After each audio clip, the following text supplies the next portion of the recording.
Are we in this thing? No, there's a timer going. The timer is still going off. Trenton. It says we got 15 seconds. Let me look at the live and see what it's showing. It's showing us. No. There we are. It's showing us. Yes. We're on now, baby. Are we on now? We're on. Listen, excuse our tardy, right?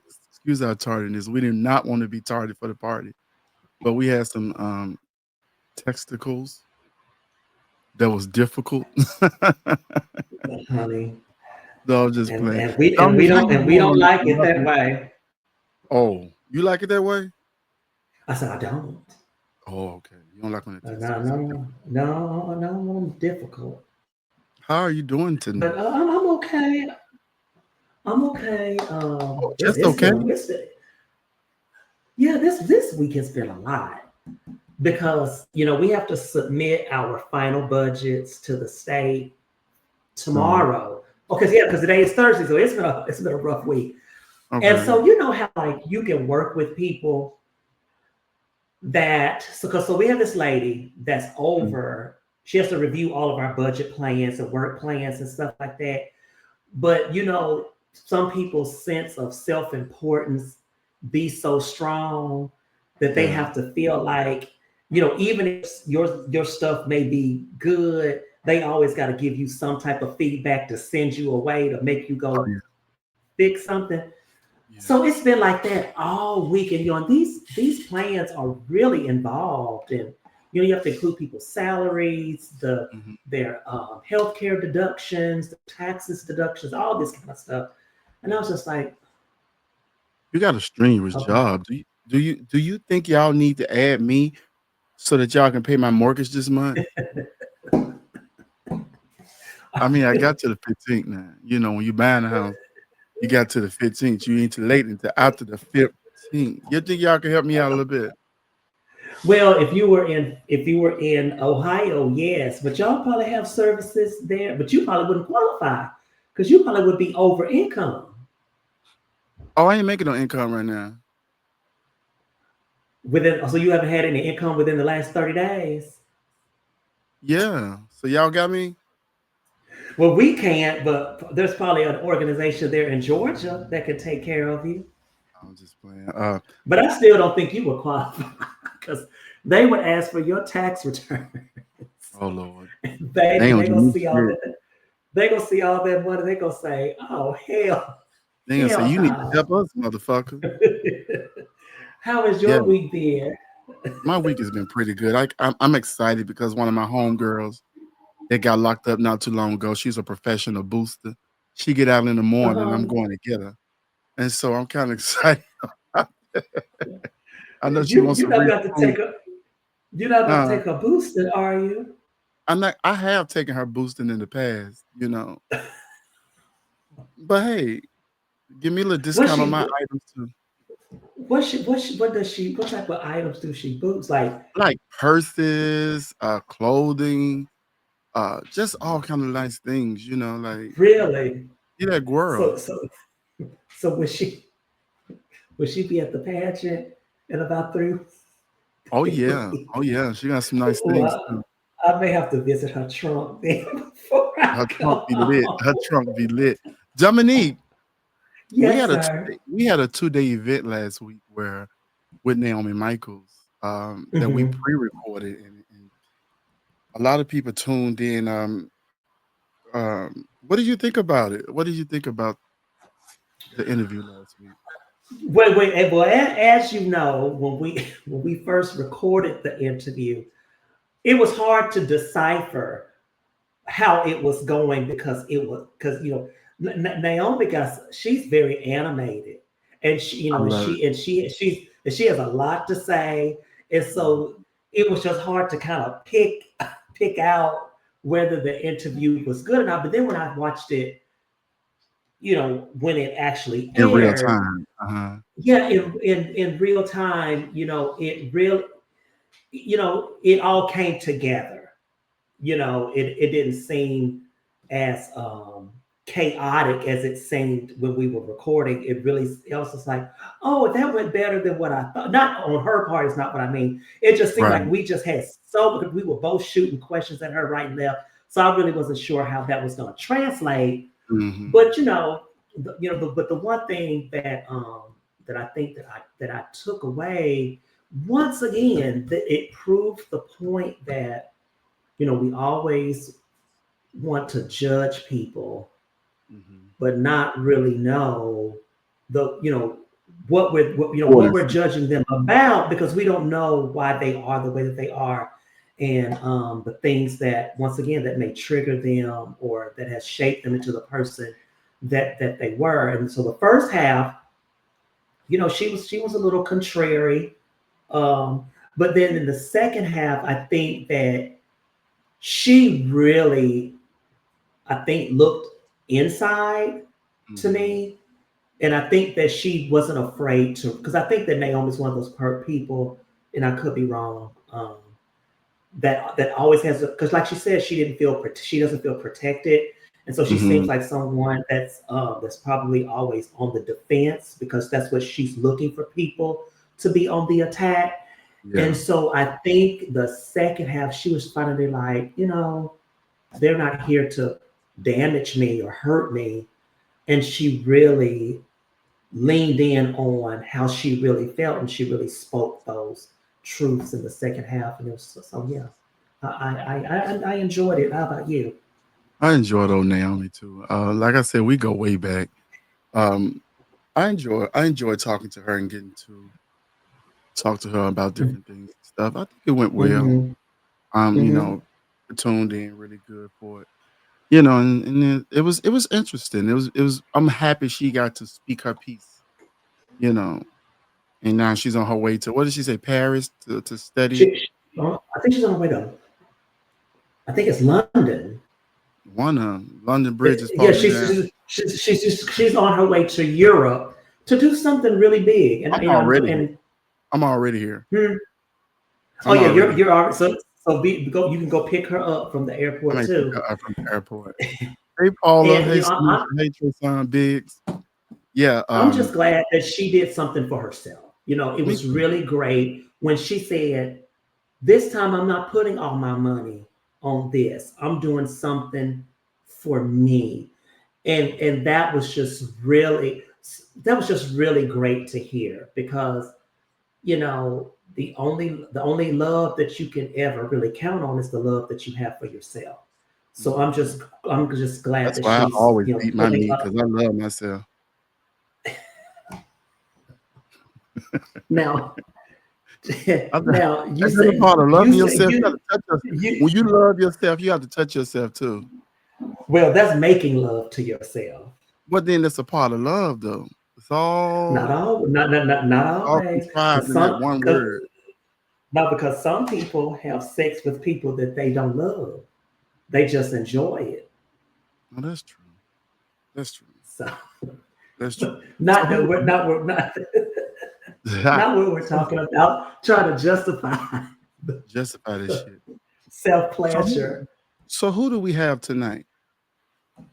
I think it's one of the tonight.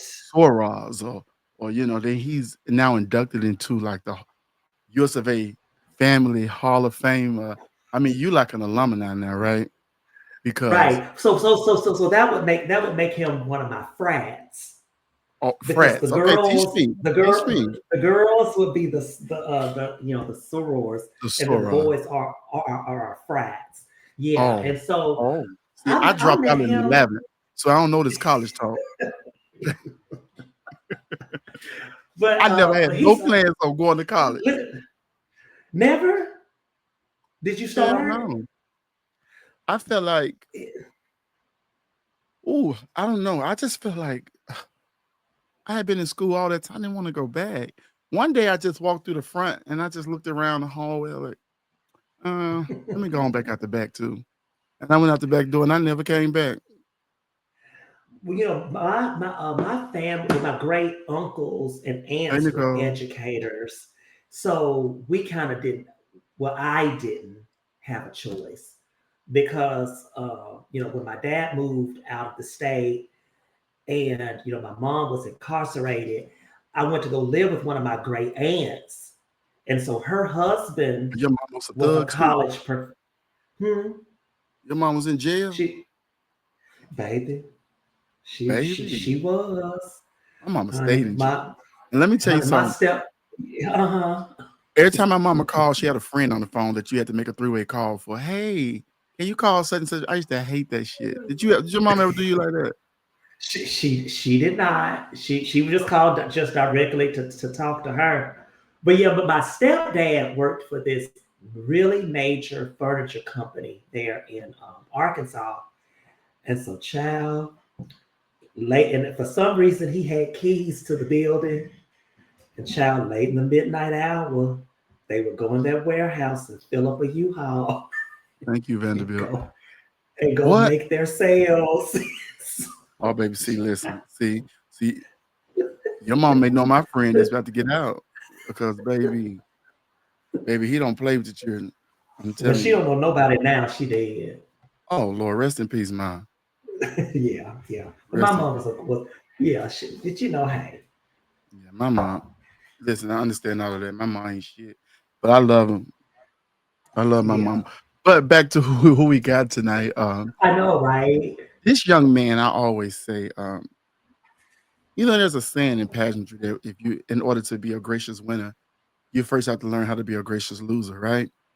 So he would do these Absolutely. pageants. He would get so close, but yet so far, but he would still come back, still come back. Mhm. Never once did I ever hear him like dog the system out. Like, let me just go back. I'm like, let me get my shit and go back. Let me get my shit and go back. And there's been times where you can arguably say that he should have won it, right? Never no smoke. Let me get ready. Let me go back. So I always say, like, this man, like, where do you get that type of patience from? Where do you get that type of love for this art for that even though it don't treat you well, you still hold it in high Mhm. regard. So I was always wondered, what is that? What is that? Where does that come from? Because it's Mhm. easy to get in your feelings about this shit because I first run up after like the fourth time. Ain't first runner up no more. That's just me, motherfucker. I Right. can't get it. I'm about to what the fuck? But Yeah. it's interesting, like when you said let's do Smaxx. I said absolutely because you want to know where that comes from because a lot of entertainers now can't take that. You know what I'm saying? Right. Like they lose Mhm. one pad and then they about to who is this judge number one? I need to see this motherfucker. Like they took off 1 point because my pants fell down. Well, it Mhm. was supposed to take 5. But like people don't have that no more. You know what I mean? But but there are some people that because like initial because there have been times when I've lost things in the moment. I would be upset, but then when Mhm. I got back home, I start to reflect Uh-huh. on my package, and I'd be like, this could have been where I lost enough points to lose, or this is where because I've never heard of anybody saying he spoke bitterly about the system, but I do know that It was one he time though. wanted to. I think he's finna whoop Maya them ass by the passing. But that's Maya like the only who? time out of all these times. We gotta get him a pass on that. But I think he's finna kick Maya Maya them ass. who?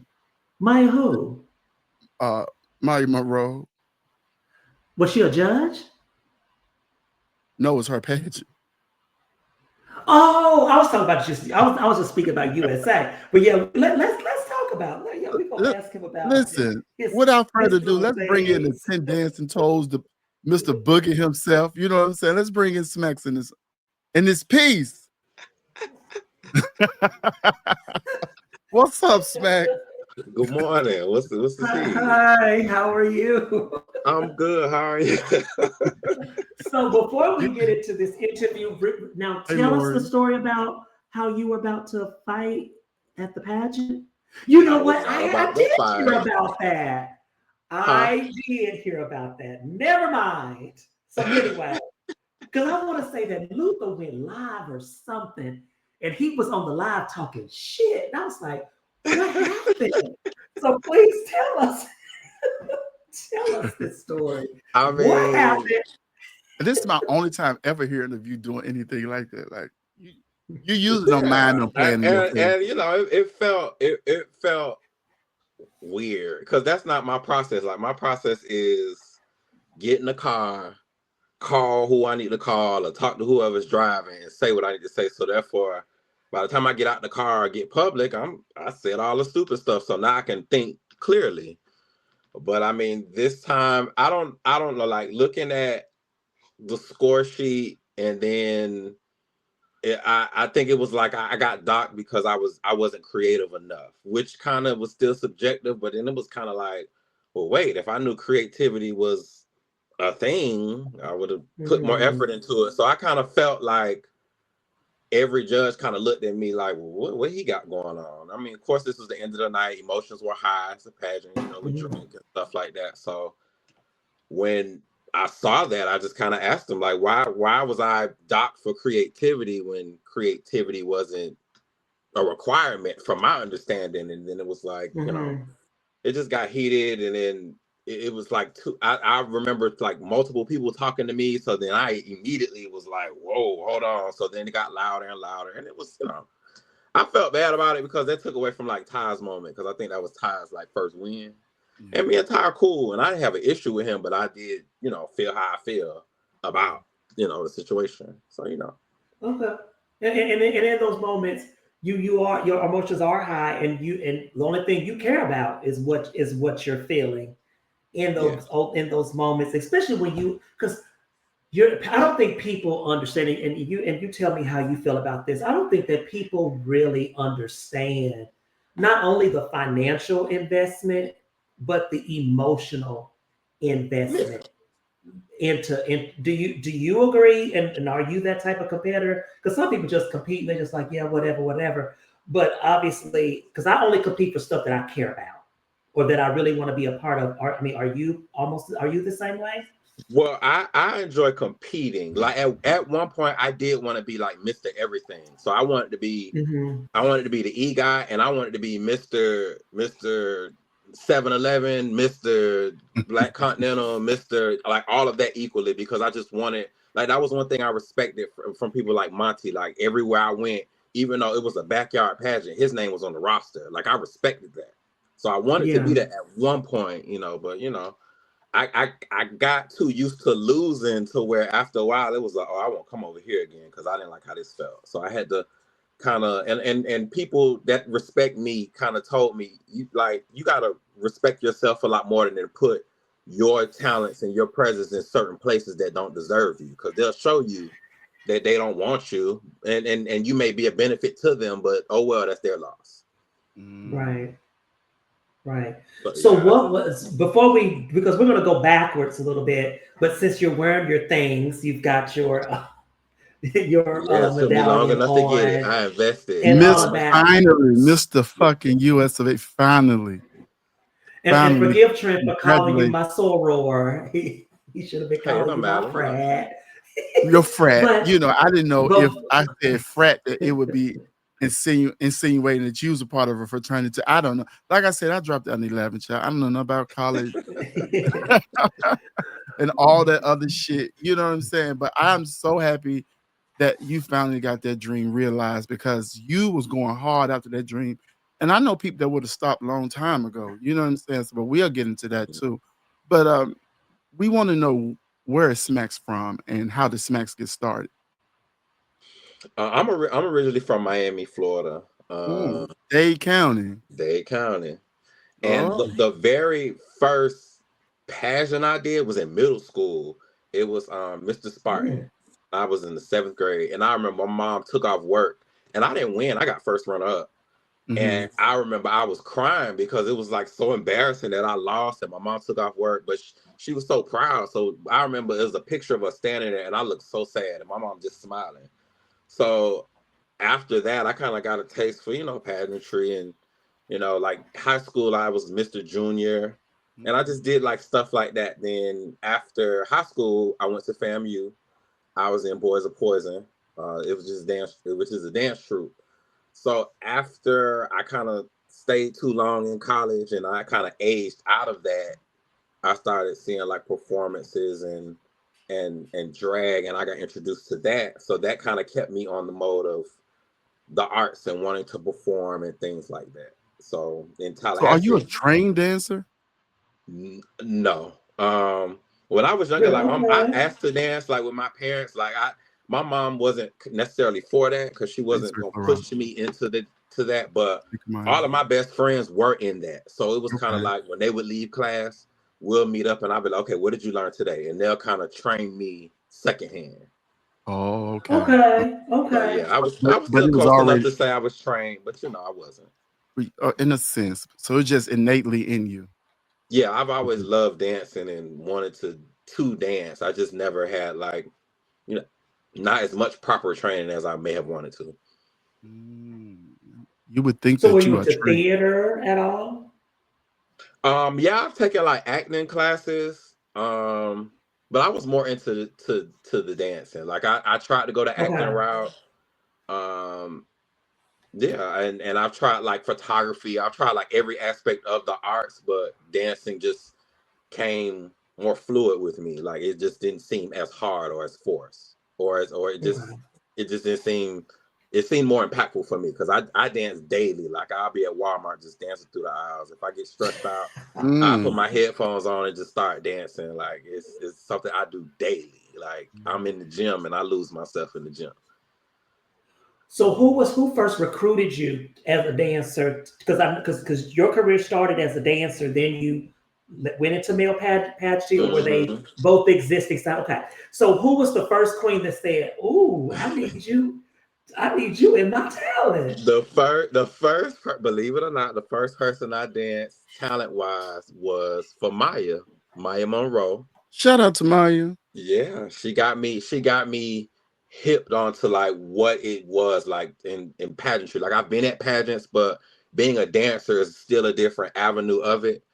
So Hmm. like she took me like to US of A Classic one year and we danced. And it was good because like we drove. I got to hear all the old stories. I got to hear like all the backstage drama. Oh, she fought him and she slapped him and she was mad about the dress and this like the stuff you don't necessarily see.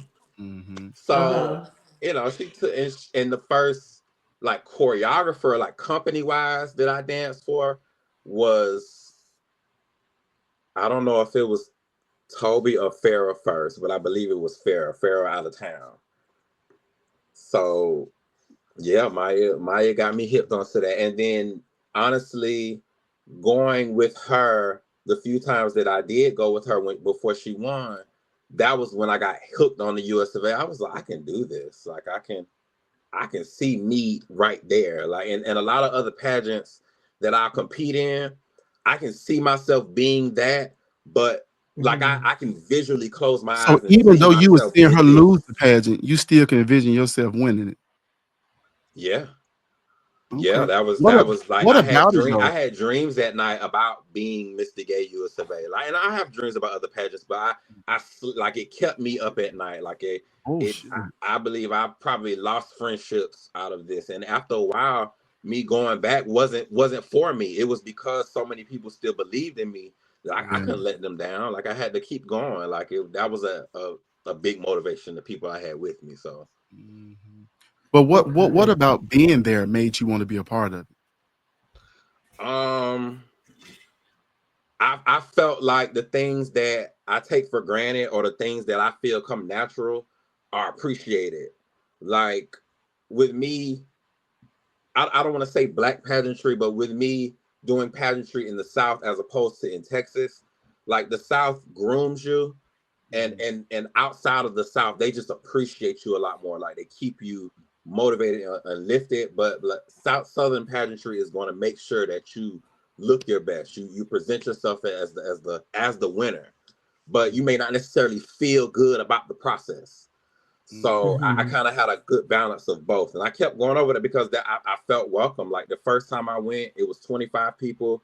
My first time out of Georgia or out of Florida competing, and I got best Mhm. non-finisher finalist. And just afterwards, like I was just dressed up in what I was gonna wear in crowning, And they were like, "Oh, you look nice and stuff." I'm like, "It's a suit. Like, this is what we're supposed to do. We're supposed to look nice, right? Like this is just." And I felt like they appreciated the little things that I had already felt like I accomplished or felt like I beat myself up about.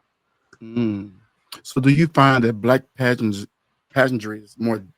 Is it harder on the black side than it is like the other systems? It depends on what you get into pageantry for. Mhm. It's not hard. It's not. I mean, you can shut things out. You can shut people out, even though people are going to say, "Oh, you don't listen," or you just gotta run your race. Like your score sheets are going to say what needs to be said, and a lot of times you're going to have they, and every time they present an idea, one, two, three, four, five people will come to you, and every time they present an idea, it's going to sound good. So you still got to kind of keep yourself on track and keep everybody in your car instead of taking a different journey. So I'm okay. So what was your first pageant that you did? What was the first pageant that you ever did in the gay world? Black Thomasville newcomer, and I got second, and I won talent. My daddy Dontrell got first, and Dietrich won. And see, that was a thing too, because it was like 8 people, and that was my first pageant. I just had fun with it. So did you really know what you were doing, or did somebody just kind of put you together and said, "Here, go do this is what you got to do"? Well, I said I wanted to do it because I just saw it first. Like I saw like universe DVDs and stuff, and then everybody around me in Tallahassee was doing pageants, like Zayden and Amaya and Anastasia and my mom Nina and Destiny. Like they were doing the pageants around me. I was just around, just performing. So once I kind of was like, I can do that, they kind of guided me a little bit. And once I kind of got pushed in, that was when I realized what it was. Like you can watch all day, but until you actually get on stage and put your foot in the pool, you don't understand what it takes. And I just kind of saw it, did it, and was like, I like it. Let's go for it. And that was because I was taking the little victories. Like I got second my first time out of like 8 people. So okay, cool. But yeah, that's the little victories are what you got to grasp onto. So. Okay. So you were first runner up 2 years in a row, and then you won. Is that how it went before you won this? I got first, and then I got fourth, and then I got first again, and then I won. Okay. So let's go. So you got first, you go back, you get fourth, then you get first again, and you decide you're gonna go back for the next year.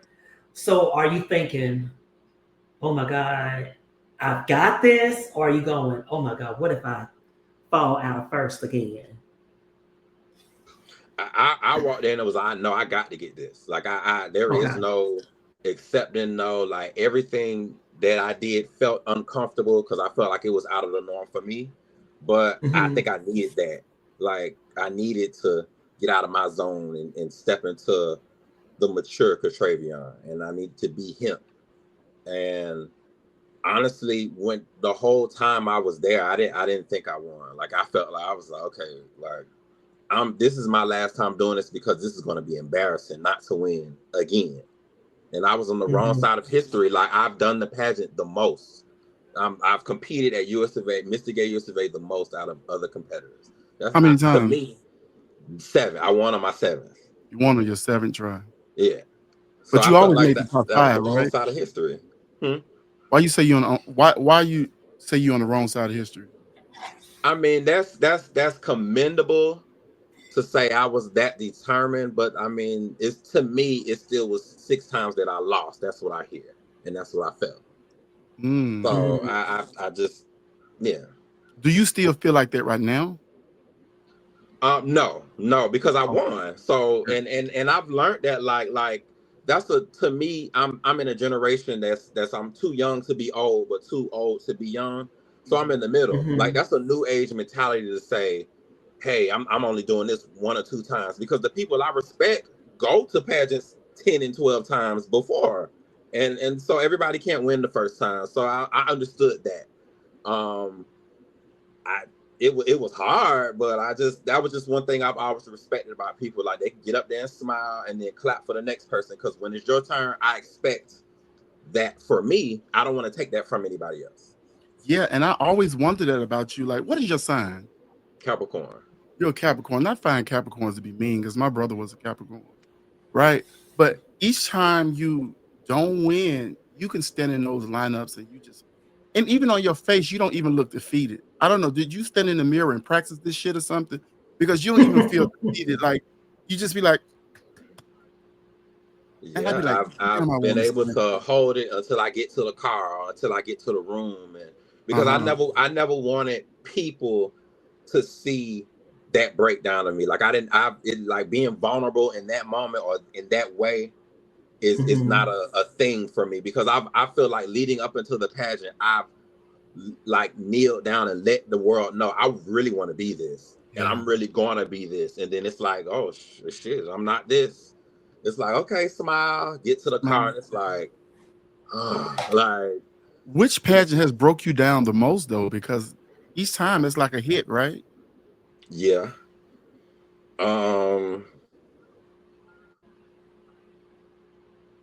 I don't know if I should say which one like did that, because I can't say anything positive about it. But I mean, I did a pageant before. I've done a pageant before that made me realize I couldn't be Mr. Everything, because in my heart of hearts, even though I felt like I won the pageant, I felt like I won it by the technical merit of the score sheets that Mhm. still weren't given. But I feel like watching how the pageant was presented and won the night before, I don't understand why I didn't win. And I felt like, to me, it was a shot to my ego, and Uh-huh. it made me feel like a failure. And it was kind of like, I know I blatantly won that. Like, I was on stage and I was the clear winner. Like I did my Mhm. shit that night. Yeah, I So caught my shit. yeah, so like that was just one. And then there have been times that I felt like that, but then I could still sit down and say, you know what, this is where I went wrong. This is what happened. This is what. But no, like there was just one that made me realize, no, you can't be Mr. Everything, because one, I'll never go back there. So Okay. And where is that? No, I know uh, you gonna say it. No, I know you gonna say it. But He no, said, because I he said, always he said, yeah, no, I'm not gonna say you got your it. chain on. You got your chain on. I get it. But Yeah. no, but I always say though, because like I watched you like when you was running for Westland, I think it was Westland Newcomer, right? I hmm think you even like you could only do it 3 times before you can't do it no more, right? hmm And you gave year after year, you gave it back to him, right? Like, I'm coming back. I'm coming back. You can't do it no more. Then we get Peach State. Okay. Then it's year after year. Like it's the 4th try, right? You won on your 4th try, right? I want my Then it's US fourth. of A. Then it's US of A, and then it's 7 times. On your 7th time, you in that spot all the time. With that though, do you feel like an underdog, or why do you think they make you work so hard to achieve what it is that you want? Because eventually I'm gonna have to be to the front of the line. Like, it's not like I'm going to these pageants and I'm not placing. It's not that I'm doing bad, so I don't feel like as much of a failure as it may Mhm. seem.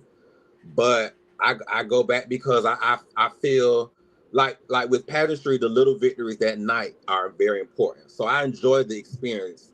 My favorite, the worst part of pageantry is crowning, because up until then I'm having fun. I'm enjoying Right. it. I'm building my bonds. I'm talking my shit with people around me. So Mhm. up until crowning, it's like you start rethinking everything. But in the moment, I enjoy it. So I keep going back because I enjoy that experience. And then I still want to be this. Like, just because I lost, I don't put my mindset in I have to be this right now. I want to be this. And whenever it's time for me to be this, Lord, allow it. Because I feel like I won this at the right time. Yeah. so has And it what has makes it you feel like so that? so has it been what you imagined, or has this experience lived up to all the years that you fought for it? Yeah, exceeded. Like, and I feel like because so many people are on this journey with me, every time I show up as Mr. Gay USA, like it's like a celebration. Like the Mhm. very first time I felt it was at Black America during the walk. Like, that was the first time I ever went like at the end of the walk. Like, I many people don't know I was on stage like, oh bitch, you the T. Like, There ain't nobody up here. You know, I'm used to doing the little pageants to where I'm Yeah. like one of the first 5 names. Yeah. So then when I look around, I'm like, nobody's around me. And then when I turn around and it was like the community celebrated with me, I was Yeah. like, yes, this is it. And that's been ongoing, like even up until now, like people have been celebrating with me, which makes it feel like, yeah, you going like motivated a lot of people like to do good things, not even just within pageantry. Just keep going. Just keep going.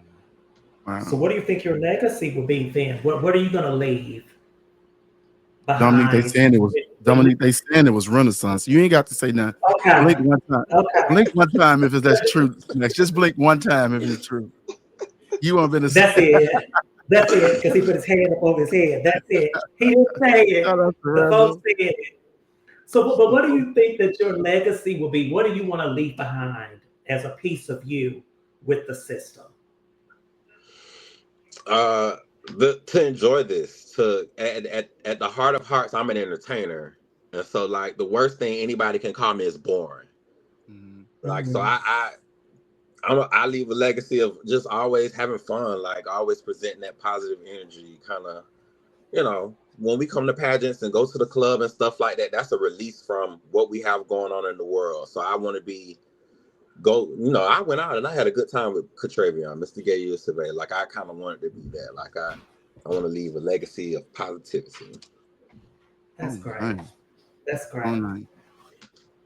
So what do you think is next? No, go ahead, Trent. Go ahead. Coming into this brotherhood, because you met a lot of them on the way, right? So even leading up, was it 7 straight years? Did you ever sit a year out? Yeah, I went, and it was 7 times over 10 years. Over 10 years, okay. So most of these people you saw on your way, the Kings and stuff that won on your years, have they been very supportive to you since you joined the brotherhood? Yeah, definitely. They're part of the celebration, and even before then, like when I was still competing, they were kind of riding with me, and then when I didn't win, they were just as disappointed and let down as I was, or at least they presented that to me. So I felt celebrated. I still feel celebrated over there, and you know. The year you won, you think that's the only year you won? Or do you feel like other years could have been a year for you to be victorious? How in my heart of hearts, I feel like I've won before, and that's just in my heart. But you know, again, I won when I needed to win. You won when you needed to. Yeah, when it was time for me to win, I won. Let's say that. Okay. Do you see some new up and coming guys that you would love to see compete over there in that system? Yes, definitely. I feel like most of my peers that are here in Atlanta, like I think they need to venture to Texas and just venture outside of what our box is to see how the world does drag, to see other experiences and not just go off of what we naturally just see. So yeah, I definitely see, especially a lot of newcomers that I can look at them and see they're at a pace where I started. But shout them out. Who you think? I feel like my son Iris would be a good addition to US of A. Okay. Marcel. Okay. Onyx. And not even just dancers. Like I would like to see somebody like Asian go over there, because he's not the typical, you know, male entertainer. Like he does like the Chipmunks and stuff like that. And I look at that and I'm like, I couldn't do it, but I'm like in awe that he presents himself in that way, because I couldn't do it. I would be too nervous to do it. Yeah. But I think the world needs to see things like that. Okay. What's up? And you've been reigning for a while, right? You have the extended reign. I'm from February. I won February. So was it the year before you that they extended the reign? That was the Plus Gentlemen. I think there was the Plus Gentlemen that extended. I don't know. Because I thought one year was supposed to be in the fall, and then they shifted. Oh no, that was. I think that was last. They just passed Daniel, because it was supposed to be in October, and then it pushed to February. Okay. And so if we come to see you at your at your final week, what could we expect? A culmination of 10 years and 7 attempts. Like Yeah. I've had my opening theme since my 3rd attempt. So it's Uh-huh. gonna be, I'm excited about it. It's gonna be fun. It's gonna be a magical experience. Anybody that's already qualified that you think that we should be looking out for? All of them. All of Really? them. All of Okay. them. Because all of them, everyone that has qualified so far, and everyone that I know is attempting to qualify, they all have something special that makes them the winner. Like they're not all the same. And I like that type of variety because everyone has strengths and everyone is strengthening their weaknesses. And for me, that when I won, I didn't win any category. That was the first time I didn't hear my name called at all. So for Really? this, that Okay. means you want the most consistent person. So it's interesting to see how they're going to play to their strengths and strengthen their weaknesses at the same time.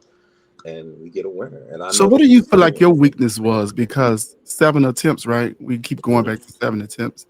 Uh, what do you feel like your weaknesses was that was keeping you from winning, and how did you tie it all up together? I think it varied per year. Like Mhm. the year I had a strong interview, I didn't have a strong club wear. Or the Which I'm year I glad had they a did away with club wear. Shout out to Usofa. yeah, I'm 50-50 on that because once it became formal wear, it was like, okay, I have a definitive 1+1=2. And with club wear, it was very regional. It was very with the times. It was very objective. Mhm. So Mhm. formal wear is a little more precise. It's a little more definitive, and it's not a lot of guessing going with it. So once it became Mhm. formal wear, I was great with that. Yeah.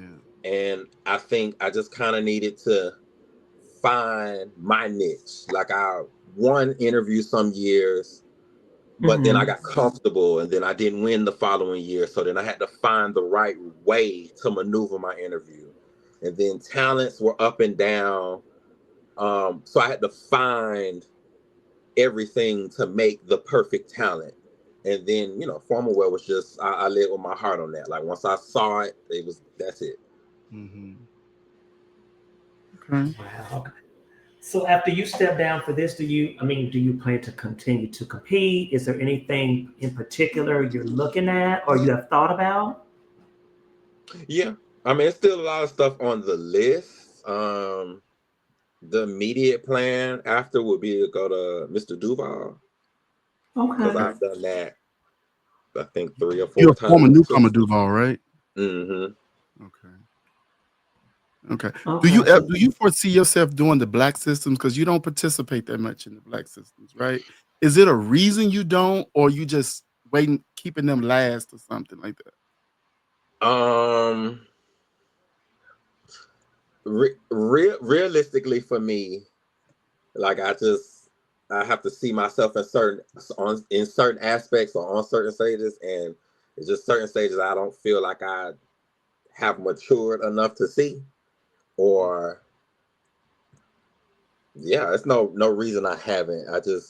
I don't know. And then and when I first moved to Atlanta, I was Amari when I told me first you moved don't to think you Atlanta, I black. was I was on the Rising What? Stars Amari said team. that? Oh my goodness. But I, to your point, because people look at me sideways when I say I'm not ready. Because there's something else I've got to capture to be able to get on that stage and feel like I've got a chance. That's how I feel about it. So you're saying that you still have some things that you want to develop before you feel like you're ready. Is that what you're saying? yeah, yeah. Okay. Like like And I think that's valid. I think there are certain things that I have to do in order to be a certain thing. I have to, and that may be false. That may not even be the case. Like I could probably go somewhere right now as is and Right flourish, now. but it's Right just now. I just feel and yeah, I just feel I need to do Yeah, certain things in order because it to has to come get from to certain with doors. inside you. You know when you're ready for something. Yeah. Yeah, yeah. is it because of the video you had that time when you had read all the motherfuckers up there on the stage? You said, man, these people so arrogant. They don't even do this. These motherfuckers don't speak. They ain't down to earth. You remember that video? So yeah, I remember. You let So the, I you mean, had cooked them so motherfucking bad. I said, Smaxx. and I'm 50-50 with it, like, because I feel like pageantry should be inviting, and it should be, you know, every it should be led to feel like anybody can come present themselves and just win. And you But don't feel that. Mhm. I don't feel that's the case. Mm. And I respect that, because at a certain time, like, everybody can't sit with you. So I mean, if I just happen to be one of the people that feel like you can't sit with us, I mean, that changes. So I mean, maybe if I present myself in a different way, or do certain things that are different, when I'm ready to do that, I will, and then I'll be invited, or feel invited in those certain spaces. So But sometimes you could kick the fucking door down.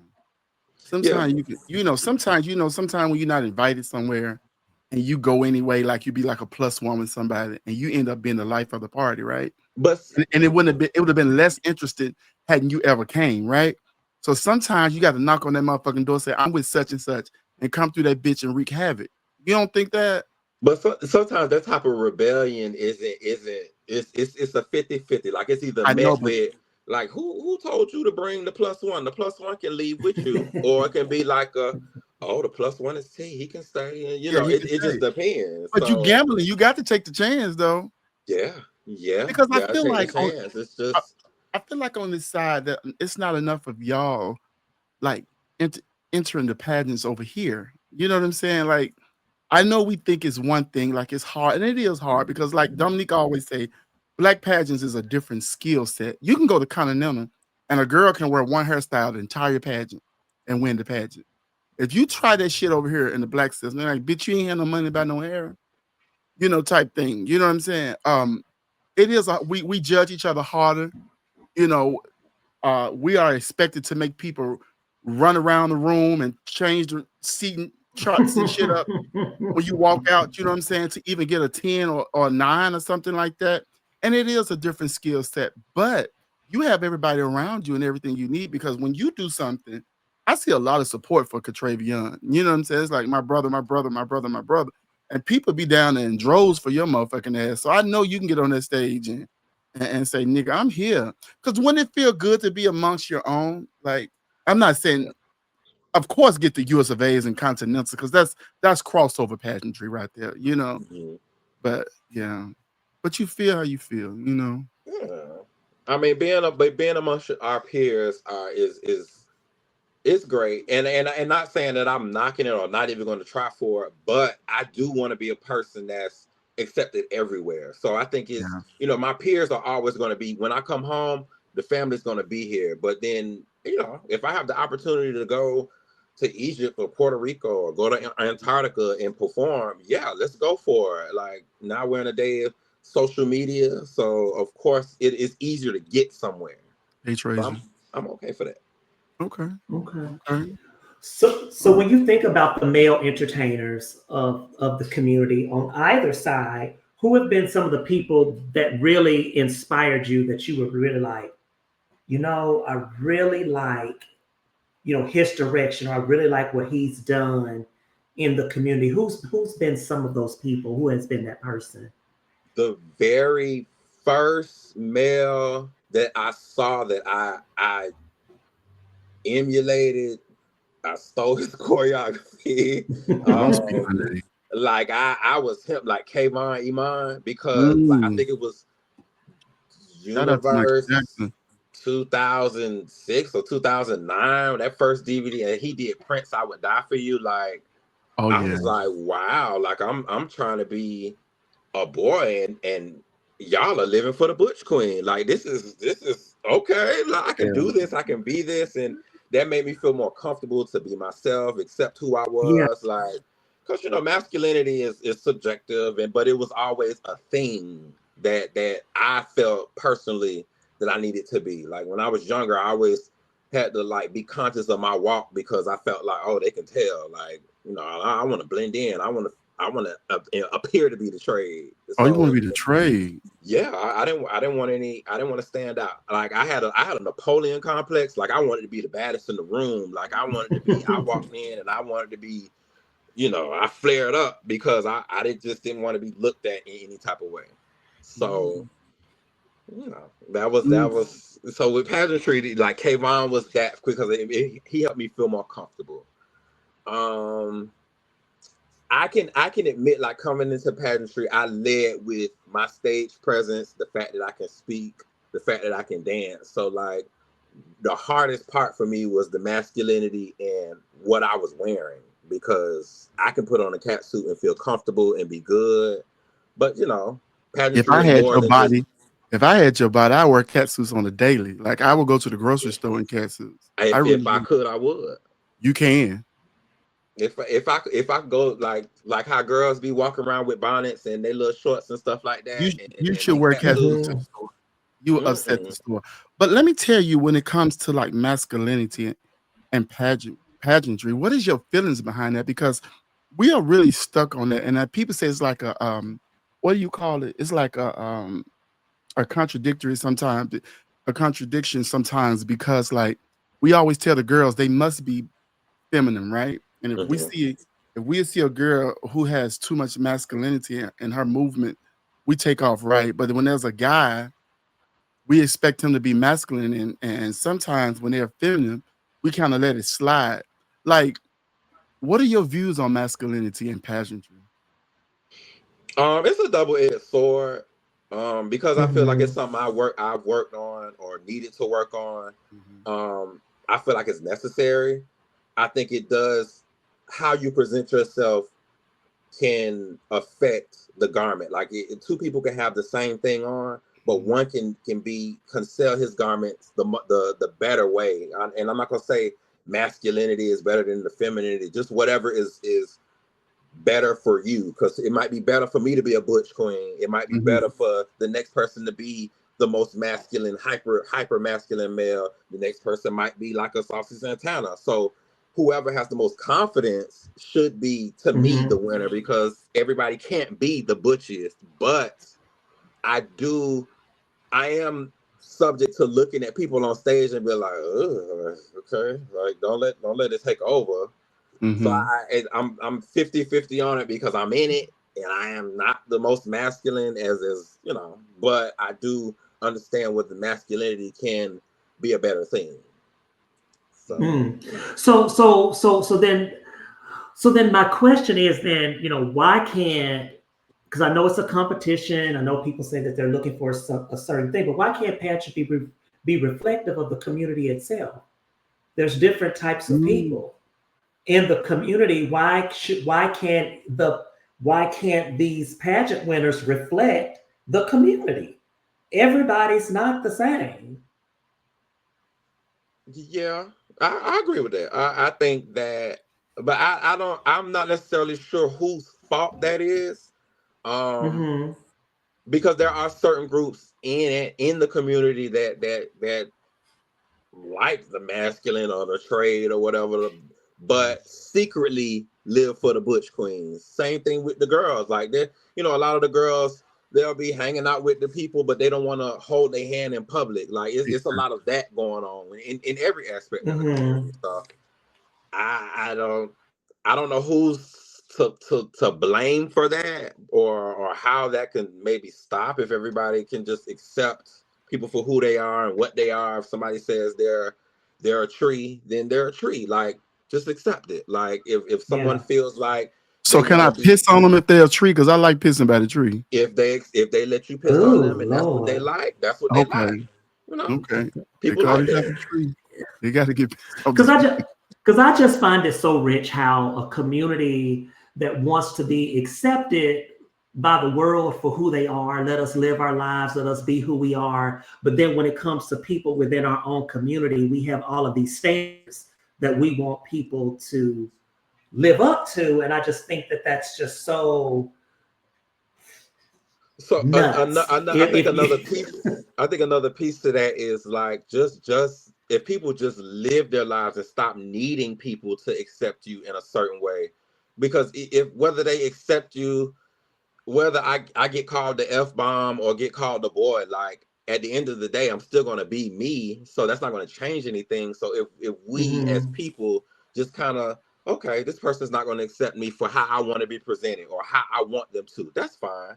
If we still just stay Yeah. on our path and just go, like that'll be, I mean, because I feel like people only make a big deal because it bothers us. They make a big deal because they can strike a nerve. Like, okay, like just I think that helps the situation. Yeah. Okay. So let's go back to you outside of the entertainment realm, because I mean you are a special person. I don't think I met you for the first time the year Asia was giving up Miss America. I think we were down in Memphis, and I was like, oh, it may have been the first time I met My Sugar hometown. too. It was the first time I met a lot of you guys that were dancing together at that time. But you know, off the stage, what makes you special? What makes Marcus a unique individual? And how does that uniqueness of Marcus contribute to the success of Catrevion? I think they go hand in hand. Like some of the successes and the things I've gotten from Catrevion has helped Marcus. Mm-hmm. Especially like jobs I've had. I've Mm-hmm. learned to, interview well because of things I've learned interviewing for a pageant. And so I just with me, like my daily is work 8 to 5 on the phones, sitting here on the phone. Um, get off, I go to the gym, and then come home, and then it's me and Luther Day. Like we'll just watch TV, watch a movie, play with the dogs. Um, Other than that, like I'm entertaining or I'm traveling, but when it's just Marcus time, most of Marcus time is like home on the computer or at the gym. Okay. And so what is the future of Marcus? What does Marcus want? Because you're young, and so you still have a lot of life to live, a lot of things to fulfill. What are some of those things that Marcus wants to do outside of feeding Catrevion and doing the pageantry and all of that stuff? What else? I mean, because in my opinion, because how old are you? 38. Mm, Oh, this nigga ain't young. have you not thought about auditioning? This Am I motherfucker nothing. frozen? Yeah, Yeah, no. I think I'm kind of No, we frozen. not supposed. I No. mean, but I mean, are you thinking about like pursuing dance further? I mean, because I could see you on tour with some show, or Yeah. what are you thinking about teaching dance, or you have your own company and now you start teaching other people? I've been looking more into doing like more commercial dancing. I don't Mm-hmm. audition a lot because that process is a lot for me. For me, Mm-hmm. like when I first What, moved what here, makes it a lot? just the just how superficial it is. Like everybody, like for me, it's intimidating because again, I'm not the trained dancer. So when we get there, I already get in line. I'm number 400, and then I see all these people who got their legs around their neck and stretching on the wall. I'm feeling intimidated. So Yeah. so now I'm tapping into my performance. Now I know my outfit is T. Like they got on scrubs and stuff. I got on some sequins, and I look presentable. So I'm gonna get in this way.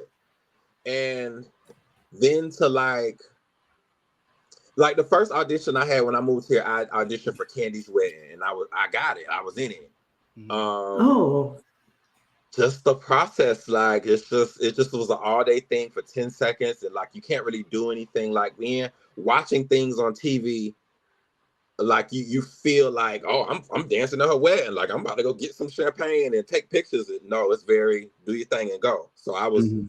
let down with that, and then I auditioned for the Atlanta Dream, which is the WNBA team. They have a Mhm. hype squad, Mm-hmm. which is the cheerleading squad. I made that, and that was really good because of the connections and people that I met. But that I did have a few auditions, and not that I felt like I should have got him. It's just like the whole process to be there all day just to be let down at the end of the day. And it kind of feels like, well, you knew you was gonna pick him from the get-go. Why didn't you just do that? Like, Well, why that's the put same in us? pageantry, right? Though you be looking around like you knew you was gonna pick that motherfucker. Why you let me get ready for a whole Yeah. year?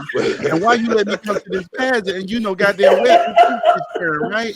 So, if you got it for that, now you ought to be able to have it for that, But the difference is like with pageantry, the whole time, even though we're competition, it doesn't feel like that. Like we're still like bonding because we know it might not work in either one of our favors. Right. But with auditions, certain auditions, like I meet people and I see, like, I'm really into like majorette dance lines, like HBCUs. So I meet them, I see a lot of them there, Okay. but everything is still like very pretentious, like very, it's not inviting. Even, but I know the result, and I know the process of it is necessary, but it's just You that just don't like keeps the me from doing a pretentiousness. lot. Hmm? You just don't like the pretentiousness of it. Yeah, like I want to go in there and they be like, we'll see you Monday. I want to Oh. do that. Yeah. Even and Oh. that may be selfish for me. It's cool. Oh. Like that may Put you be in front of the line. unrealistic, but I kind of want to walk in and be like, oh, you Do teach. you know the We'll see you casting later. agent or something? Hmm? You must know the casting agent feeling like that. Nah, that's just what I want. Like, you see these things on TV, like you see these He wants what he celebrities wants. have those stories. Like I wanna do that. Like when they tell their stories, you don't hear oh, I did this for 24 weeks before I got a yes. You just hear I walked in and he liked my bangs. So then Oh, he yeah, told me I was yeah, on the show. I want yeah. that. No. That's unrealistic. Let me tell you Yeah. now. That's unrealistic. I watched this interview with one of these girls. I forgot who she backup danced for now. She was a dark-skinned girl. And in the interview, she said, I knew that when I went to interviews that I was the darkest girl in the room and that they probably weren't going to be looking for me. She said, so I knew that I can dance really well. So she said, when it was my turn, I'll just break out and do a flip and down to a split and, it's whatever. So they can be like, oh, you can do that. So she said she always had to make herself stand out. So sometimes you just got to make yourself stand out because everybody there, I surmise, can dance. Everybody got their thing, you know what I'm saying? But it's all about that person and what they can bring and the personality of it all. You know what I'm saying? Because all that Hollywood stuff, when you start to, background dance for people, and but it's a whole nother beast. It's a whole nother beast. Yeah. Yeah. Yeah. Wow. But So we hope to see you on stage in concert so you somewhere. think you can dance and shit. We used to look at that and say, damn, we know Catrevion not finna come out in a minute. Yeah, that'll be tea. Like, yeah, speak that up. Speak So that what has been the up. hardest part for you, like reigning as a national title holder, as one of the biggest titles in the land for Mr. Competitor? What has been the hardest obstacle for you as the reigning king? Getting out of my own head and getting out of my own way. Like when preparing for stuff, you always kind of put your mindset into what they would like or what they, and then when I kind of have to realize I don't know who they are, I can't even picture who they are I and all still been that. trying to figure out who the fuck is they. Yeah, so that's the You know hardest who part. they Like, are. You know who yeah, like they are the wanting to present non-binary myself in a certain people. way. They I them. mean, It's the I, non-binary people. and I'm just making a joke. I mean, now I kind of have to realize like how people perceive me isn't my fault or my issue. So that's the hardest part. Like trying to keep steady of doing what feels good for me and feels right for me, as opposed to trying to impress them. Mm. Do you think a part of being a king though is to impress? Like why do we do pageants, right? Like I always like a lot of people say, "Oh, I don't need the approval of nobody. I don't need this." What is the reason we do pageants then if it's not um for some type of approval or some type of notoriety for what we do? Like what is your reason for doing it? I like performing. I enjoy presenting myself, and then yeah, I do feel like the validation has to come from somewhere. It's not. Mhm. In everything in life. It's never about what's going on. It's about who specifically is watching. Like when you're performing specifically because you want this person to smile. You want this type of person or these people to smile. So yeah, I think we do have that not necessarily need for validation, but I mean, nobody wants to get on stage and everybody's just looking at you blank. Like you want a reaction. You want, and even if you present yourself as the villain, you want to ruffle feathers. You want to stir things up. Like you put your post up to be a mess to this person. You wanted this person or whoever to respond. So yeah, we want that validation. It's just that word is different for certain people. It may be acceptance. It may be attention. It may be bothered. You know, it's the same thing. It's just different forms. Just different forms. So do you feel validated now? Yeah. I won. And then on top of the win, like the celebration never stopped. Like it still was okay, Mr. K, you a surveyor. Like it still is fresh. Yeah. Still feel good. And you can tell that you're really loving it. And I mean, every time you talk about it, you just seem to really just have a smile on your face. So we can tell that this is something that you really wanted it for the right reasons, and you're really enjoying the experience. Have you had to gather some people at any of your prelims and be like, okay, come over here so I can talk to you for a minute because this not gonna do it. So you have really everything's been smooth. I've been like, I don't know if it's like what they call rose-colored glasses, where I only see certain things. I go to the prelims, and I feel like some of the promoters, they'll be like frantic or antsy about stuff, and I'm sitting here like, oh, that's not a big deal. Like, what's going on? Like, what else is happening? Like, that's not even an issue. And so I've been on the track of only noticing the positivity, and even in aspects to where I'm going to the prelims and I know someone doesn't care for me, or this is someone to where it should feel uncomfortable, I still get some kind of joy knowing that I'm walking in the room and they feel uncomfortable. Like who? I wouldn't dare. Wouldn't dare. But I enjoy that I walked in the room and all I did was walk in and smile and say hello, and then it's kind of like all right, and I'm like, okay, well, shit, I could have did anything worse, because had I walked in and didn't speak, it would have been he didn't speak. So it's like all right, well, we here.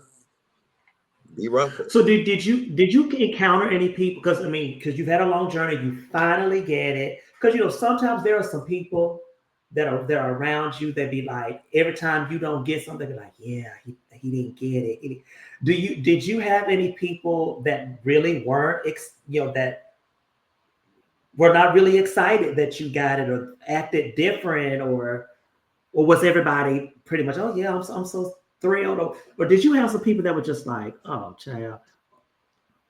Because I think a lot of times as winners of national pageants, we experience that person to be like, child, did you have to encounter that at all? I don't think because I didn't address any issues that I felt like I did. I was never presented in any manner to where somebody felt bothered, other than somebody that was vocally publicly. But like anybody that was close to me, if they were bothered, like hey, you faking it, you like it, I love it. Like I never wanted to indulge in that, like, because that's it. For you to be unhappy that I got something that I reached for, that I didn't hurt anybody, I didn't deceive anybody, I didn't hurt you, and you're unhappy. That's not my issue. Like every time somebody else won, all these brotherhoods that I built competing with them, I was just as happy with them. Then when I got in the car and was like, okay, we have an issue because I didn't win. But yeah, if you're not happy, if you weren't happy, I there wasn't much I could do for you, because I was gonna celebrate. And you was gonna have and I think the whole world, the pageantry world, I don't think nobody was mad. I think everybody was happy that you finally got your just due that night, because we followed this journey with you. You had got beat by former drag queens, newcomers, bearded queens, cross dressers, bearded queen, prostitute, bearded queen. And I think that when your time came, we were like, yes, child, because we don't want to see no more lives where it's like, first run up. Damn, what the fuck? Mm-hmm. So far, but so motherfucker. I mean, so close, but so far. In a sense, I think the whole world rejoiced with you in that moment. Yeah. Yeah, I know I did because as he was getting ready for this year, I called him. I could, because I'll interject myself when I believe in somebody. I called him up. I said, "What's up?" Because nigga, you ain't finna lose this time. What's the word? We had went through different talents, because I remember we were supposed to do the Phantom of the Opera and tried to get the gondola on stage. And we got Little Richard, and I was like, okay, I like this Little Richard thing. Like I had watched his documentaries on different channels. Like I studied for that. So he did. And then then you and Little Richard shared something in common, because you remember Little Richard would get up and say, and the Grammy goes to me. Y'all ain't never gave me nothing. Y'all always look over me. I did this. I did this. I did this. I did. So did y'all connect in that way too? Yes. Yeah. Because watching his documentary, I never realized how, like, just a Little Richard, he was everywhere. Like he was in all my Disney shows, Nickelodeon. He had all his songs. He was in every commercial. Like Little Richard was everywhere. So I didn't realize he hadn't won nothing. Like he hadn't got the just due. So it was like when he got older and he had that speech about like, y'all finally see me, like it's finally my time. And but he was so at one point like, hey baby, y'all owe me, like give me like this is the time. That was one thing I really respected about him, because he knocked the door down, told y'all owed him, and then came up with something else that y'all still had to respect him for. Yeah. So it was kind of like, yeah, this is perfect. Like Little Richard's story is my story, the US of A. Yeah, it's like a mirror. Yeah. So because he was sold on it. Yeah. Because when he first told me about it, I was going, what this here? And believe it or not, a lot of my friends and everybody that was around was like, I was really nervous. Like we were just saying okay, because you was like so into it. Like you was hip to it. We was just trying to make you feel good. I'm sitting here like, okay, well, I don't know if that's but a good thing or bad, but I was on it. Like, but I wasn't. You really made it come alive. Yeah, like, it was really good. It was really really good. It was good. You were on your shit. So what is the process like you coming up with talents though? Do you come up with all of your talents, or you get with somebody and y'all go to the drawing board? A little of both. Like I initially come up with what I want to do, because at the end of the day, like it still has to be me. It still has to present me. So I'll come up and I'll venture out to like people I know have that eye, or they have that connection that I need. Like Farrah is a really, really good person to see the visual off stage, because when you're on stage, you don't see the visual because you're in it. But she's able to see that while she's, in it. And Toby, like Christopher Iman, he was really good with that as well, like helping me move the parts or move the talents to where they're not just talents, they're not just watching it, like it's a full experience, like everybody is engulfed in this. So yeah, so it's a little of both. I mean, and then a lot of times it's very, I feel it. Like one of my talents I did, Are You Afraid of the Dark? And it just came, it was like in a store or something. And I said, oh, I remember that. I'm going to do that. And then it just peels out of that. Like with formal was, even with like interview and stuff that I'm aware, I just kind of, no, that's it. That's it. Like I think about it, it won't ever come. Like I'll be lost in my ideas, but then I'll just forget about it, put it aside, and I'll be somewhere. It's like, that's it. That's the song I'm gonna do. This is the video I'm gonna do. This is the visual I'm gonna go with. That's awesome. That is so awesome. So let's say that there's people here that may be interested in US of A. Tell us what sets US of A apart from all of the other major systems out there. For me, it's the feel. The feel. Every pageant has its own personality. When I go to certain systems, I feel like I have to kind of be uptight. I have to present myself in a certain way because I have to be looked at in a certain way. I have to perform off stage. With US of A, it's just come as you are, have a good time, and we're gonna enjoy you. We're gonna enjoy the positive things about you. We're gonna invite you to the bar. We're gonna have a drink. We're gonna see what type of person you are, and just your aspect, your talents and your positivity is what we thrive off of. If you have your negative energy, okay, people have that. That's natural, but I mean, it's not anything that we bask in. And I've been in spaces with US of A to where other people may look at this person or this promoter or this contestant as less than, or they may talk about them. But then when I'm around them, we just have a good time. Like just it's always a good time. Always. It's never a guess. It's never a I don't feel like going. I've never felt that way with any US of A event. Like it's always exciting because it's going to be a good time. It's going to feel love, and it's going to make me appreciate competing. Because we take the hits of the loss. We take the hits of it's so expensive. It's so stressful. It's like there's so many bad things about it to where it's easy to just say, "Oh no, I'm good. I'm good. I don't want to do this no more." But US of A to me had a lot of those little things that kept me intrigued in pageantry. Whether it was at US of A or not, it was just something that kept me motivated to stay in the game and not just for the crown or for the win, just for the experience all in itself.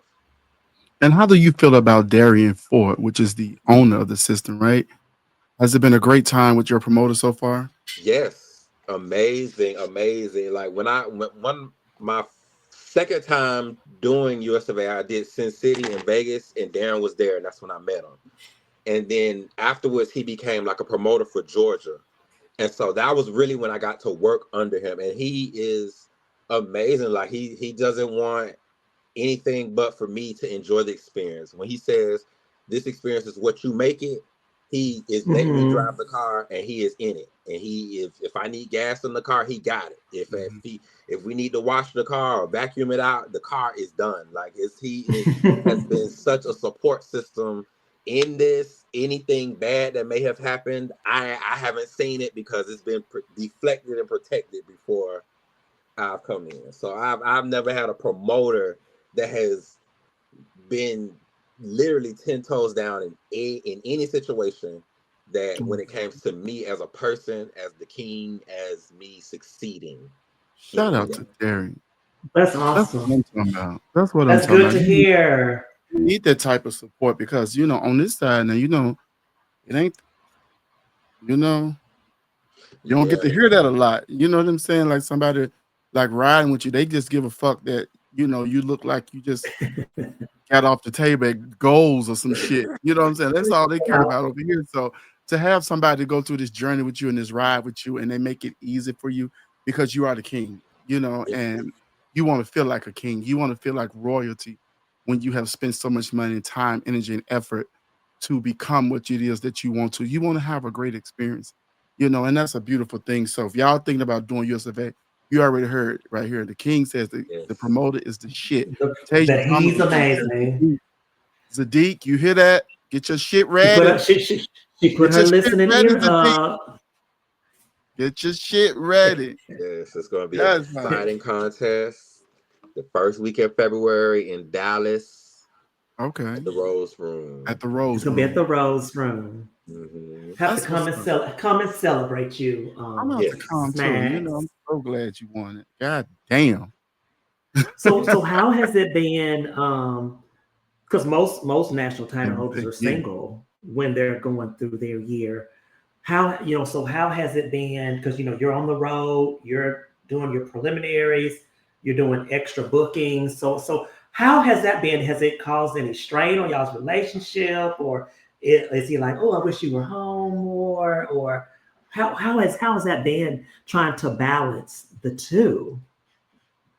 So it hasn't been hard. It has its natural obstacles. Of course, with me going, he misses me, and we talk about that a lot. And that it's not necessarily a strain. It's just something new and something different. He's been on this journey with me. We've been together 5 years, so he's been on this journey with me. So he understands, and he's been around pageantry to know the ins and outs. So he definitely understands, but he So you are supported. Yes, definitely. He definitely supports. I live for this. Yes. That's awesome. That is so awesome. So how did y'all meet? And then when did you realize, you know what? I love this man. I So love I this man. Whitney well, I Houston. met him when I first moved up here because we all Mhm. danced together with Oh, totally with Christopher. So, we always knew each other, hung out, been in the same circles. And then I think 2020, like my birthday 2020, he just so happened to text me and was like, "Hey, what you doing?" And I think I was upset because my birthday, nothing happened. Like I don't remember. It was like a boring birthday. I was like, I'm sitting here. I didn't do anything for my birthday. He asked me how was my birthday. I said, I didn't do anything. He was like, okay, let's go to the movies. I was like, okay, cool. There's something to do. And then we went to the movies, went out to eat, and then, we started spending time together. And then it just, we kind of clicked because we already were friends. We already knew each other. And then COVID Mhm. happened. And then I don't think we shut down a lot. Like I may have switched jobs. His job never closed down. So, it was just business as usual. And then over time, we grew together. I was doing pageants. He was coming along. And, the support just grew. and the support is beautiful that he show you too, because baby, he don't be playing. I think Baby, he be no, just as he mad does as everybody else. not. Yeah, like, get Luther ass out of here. He can go out there and knock the shit out of somebody, honey. Hide John Brooks. Hide him. Yeah, see, Yeah. But you gotta let him know that he's in the rafters so they know baby, not to play. listen, he do not play. And I got a god sister, her name Ursula. I brought her to Peace State one year, and she just knew you won. She said, whoever that boy is, he don't win. I said, yeah, he should win. And then when you didn't win, she was so motherfucking mad, like she had a dog in the race. I said, girl, you ain't gave this man 10 50 minutes, goddamn. Why you so goddamn mad? But she was so mad. So she asks about you every time you do a pageant, right? And when I told her you won US of A, she was like over the heels for you. Like she really lived for you. Shout out to Yeah. Ursula. Shout out to Ursula. Uh, Just because she see, don't being a play. good person really takes you far. Yeah, Mhm, see? mhm. Antonio King asking, is there a Wisconsin prelim? Yes, it already happened actually. It It already. was Oh, it was okay. in it Wait a was minute. in Is April. Antonio King trying to do the pageant? He wanna throw a prelim in Wisconsin. It's you could do this. Illinois up there. That's a lot of we could do it. If No, you want to do another prelim in Wisconsin, we can. Inbox me, Antonio. We got it. We got it. I like Wisconsin. I go back up there. Yeah. Yes, you do, Darian. And Antonio said no. But okay, somebody like the up and coming. First of all, tell me this before it's all over. Who are your top 5 entertainers, male, In pageantry? in pageantry? Do you ever think about that? Uh-uh. you ain't. Look at you, don't want to leave nobody out. Okay, okay. So okay, I can say I can 5 people that have influenced Catrevion. Can we do Uh-huh. that? Yeah, Okay. Okay, 5 people. Dontrell absolutely. Iman, Shout out to Dontrell. Okay. Kayvon Hey, Iman, Dontrell. Hey, Kayvon. Alphonse Dupree, because he has a fashion sense that I Oh like. my God, yes, God. That man can wear a suit. Um, Valentino Lord, and Okay. him especially because of his confidence. Like he be wearing some shit and he just be looking at us like, "What's the tea?" Like, yeah, it's on. Yeah.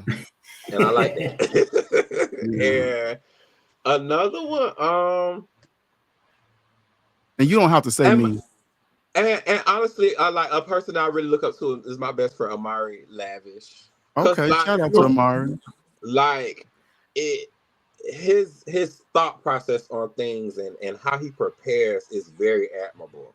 Yeah, it is. And Mm-hmm. the fact that he picked the last name Lavish and realizes, oh shit, I gotta live up to this is Uh-huh. admirable too. Mm-hmm. Because I sure would have changed my name real quick if that was the Yeah. case.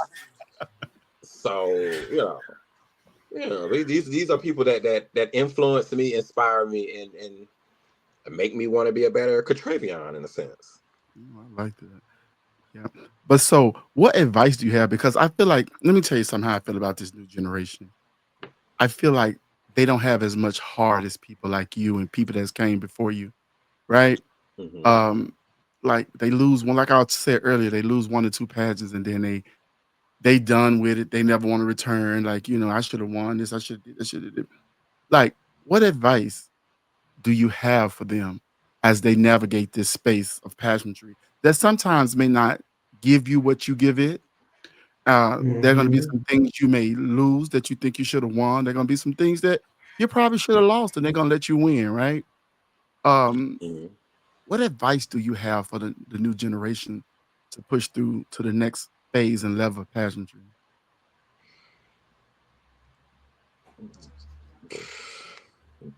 Stick with it. Like hold on to your reason for doing it. Um, Mine was wanting to stay on stage, wanting to present myself, wanting to perform. So whenever you have your mindset on the goal is to be a king, or the goal is to be a winner, or the goal is to have fun. Stick with that because it's going to be more things going against it. You People don't prepare you for the loss. Like you're never prepared Hmm. to not hear your name because Mhm, you Yeah. don't you don't you don't practice that. Like you practice you practice how you gonna do. Like for mhm, that nobody practices the fourth runner up. Nobody practices the hearing the crown and then not hearing your name. So mhm, you gotta know how to compose yourself, or you gotta understand the victories in this. I accomplished each category. Most pageants have 5 categories. I was able to successfully do 5 categories to this rubric, present myself how I wanted to or how I needed to.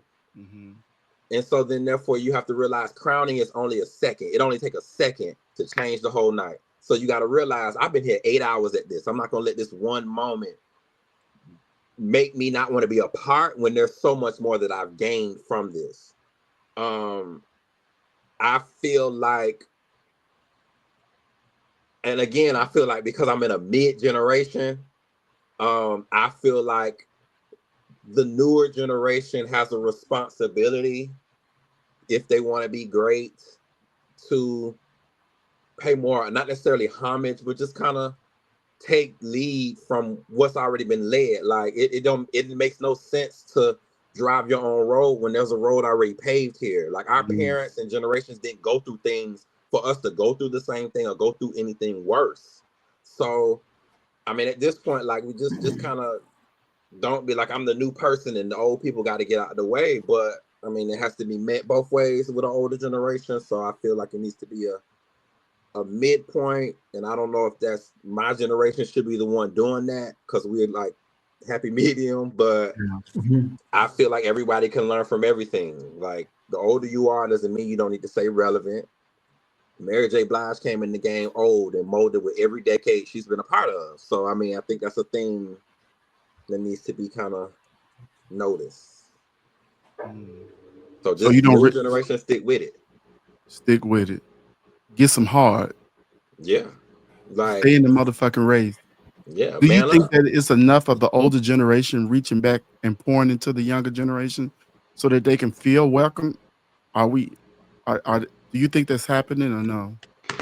No, I don't think it's happening enough, but I don't expect someone older to kind of. I don't know. I think it's one of those situations where it was everybody's is scared to take the first step because they feel like this person is going to reject them. Like the newer generation feel like the older ones are going to disrespect them and tell them what to do, and they don't want to be ran. But the newer generation feels like they don't listen. I'm gonna go to them and say something, and they just gonna talk back. So I mean, both Mm, can be true, but I mean sometimes the message still needs to be presented. Whether you like the fact that you have bills, the bills need to be paid. Don't be mad at the mailman. Mhm. that's you can't be mad at the mailman. But I listen, I was at the club the other day and this guy won a pageant. He said, Trent, how I do? I said, you did good, but you can work on your stage presence a little more. And I took him over to one of these seasoned entertainers. I said, listen, I want you to work with him a little bit, with his stage presence and him being able to command the stage and stuff.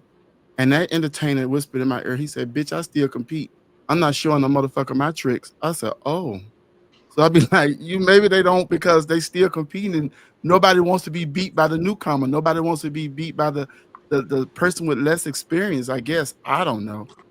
Yeah, But I mean, if a person wants to, they can, whether they have your help or not. Like right, you sitting on the right. throne, if somebody knocks you off the throne, they knock you off the throne. Like And that's it's gonna beyond their happen. control. It's gonna happen sooner or later. Yeah. Mhm. Soon as people don't even realize one day Beyonce gonna be 60 or 70 years old. She ain't Yeah. gonna be single lady and like that. You know what I'm saying? Somebody got to come along. Antonio talks about you doing your backstage wig spots. What is the backstage wig spots? All the girls used to let me hold their wigs, and I used to transform into whatever the wig is. I haven't done it in a Oh while. It's my coming God. back up. Give me a second. He's asking that you please bring that back. Baby, he is really asking for that. I was Wait a wondering minute. what that was Okay. too. We are It'll be back soon. Stay tuned. we are being put down a lot by the older generation. So many newcomers feel they're being attacked by the older generations when it comes to And advice. so that's another thing too. Like someone saying something against what you are doing or what you may feel is not necessarily an attack, and that's something I had to actually learn myself. Hmm. Like when I first came, I was on the Rising Stars cast, so we were with the Stars of the Century, Yeah, I remember. and they, I can admit, I feel like I didn't feel like they talked to us the correct way in a sense. You know, I Yeah. moved up here, I didn't know anybody, so I was Mhm. just here dancing. And so I just felt like they said things in a way that was just so mean. It was just so like, Hmm. God damn, I understand the message, but can you present it better? So then I had to kind of like D taught me this. God bless the dead D. Rest in peace. Take the meat to leave the bone. Like just because you don't like what they're saying doesn't mean what they're saying, isn't a bigger thing. And I've learned with the older generation, they kind of get madder when you don't react. So if they say something to you and they intentionally, or you may feel like they trying to attack you, just say okay, and maybe it does apply. That pisses them off even more. But what Wow, maybe change your maybe life. it can be the body language too, because when a lot of people say okay, they say okay like bitch please, like okay like that. You know what I'm saying? But what I had to learn about being in spaces when you want to be great, right? Like those spaces are so hard to be in because everybody is great, right? And when you're around great people are kind of fucked up to a certain extent because they've had to endure so much to get to that place of greatness, right? So if you everybody that you was on the say on the stars of century, if they can really tell you what they did to get to where they was, well, where they at, you know what I'm saying? You wouldn't be able to endure that, maybe or maybe not, right? So to be Mhm. in those spaces, sometimes you got to like I had to read this book one time. It's called How to Win Friends and how to um how to Win Friends and Influence People. And it's by Dale Carnegie. And I read that book because I was having such a hard time on setting stuff. And one thing it taught us is that when you're arguing with people going back and forth, nobody can win, right? Mhm. But if you give way sometimes, just say, okay, yeah, you're right. It can't go no further than that. You know what I'm saying? So like somebody can say, well, I don't like what you got on. And you make it say, well, I don't like what you got on. Mhm. And it becomes this thing. But what about I feel like I look sick. It could be a thing like, you know what, you're right. Maybe I can change it. What do you suggest? You know what I'm saying? So it can't go back and forth with you, right? So it's life is such a mind fuck when you're dealing with people. And I had to learn that in a way where it cost me jobs, it cost me Mhm. opportunities because I needed them to know that they had me fucked up, right? I needed them to Mhm. know that I wasn't fucking with that and how they was delivering that. But at the same time, they were protecting their space of somebody coming in thinking they can take over. You know what I'm saying? Because people get Mhm. afraid of that because they aging out. You know what I'm saying? After a while, your bitch's knees hurting. Bitch's feet got corns and calluses on it so goddamn big they need a chainsaw to get the shit off of it. Ain't gonna be too many wearing of the heels no more. You know what I'm saying? Like they feel like, oh, somebody coming to take my spot. So I had to learn how to be in them spaces. Like I said, let me just admit to it. Let me just say, okay, yeah, I understand. Thank you so much, type thing. And it was just like, um, and it would just be like, it'll go somewhere else. And it couldn't, the argument couldn't mature, no, nothing past that. And I had to learn that to be in the spaces because greatness comes with a different type of skill set to deal with. Bitches who are great, let me say this, and you'll look around because anybody can be good. Bitches that are great got some type of nutty motherfucking things about it. You know what I'm saying? Like they just process things differently. And it's because they're an artist. Imagine sitting around Erykah Badu before she get ready for a damn concert. You probably think she done sacrificed you to the like you think you're a sacrificial lamb or something. But that's her ideal of being great. But so you have to learn how to be in those spaces.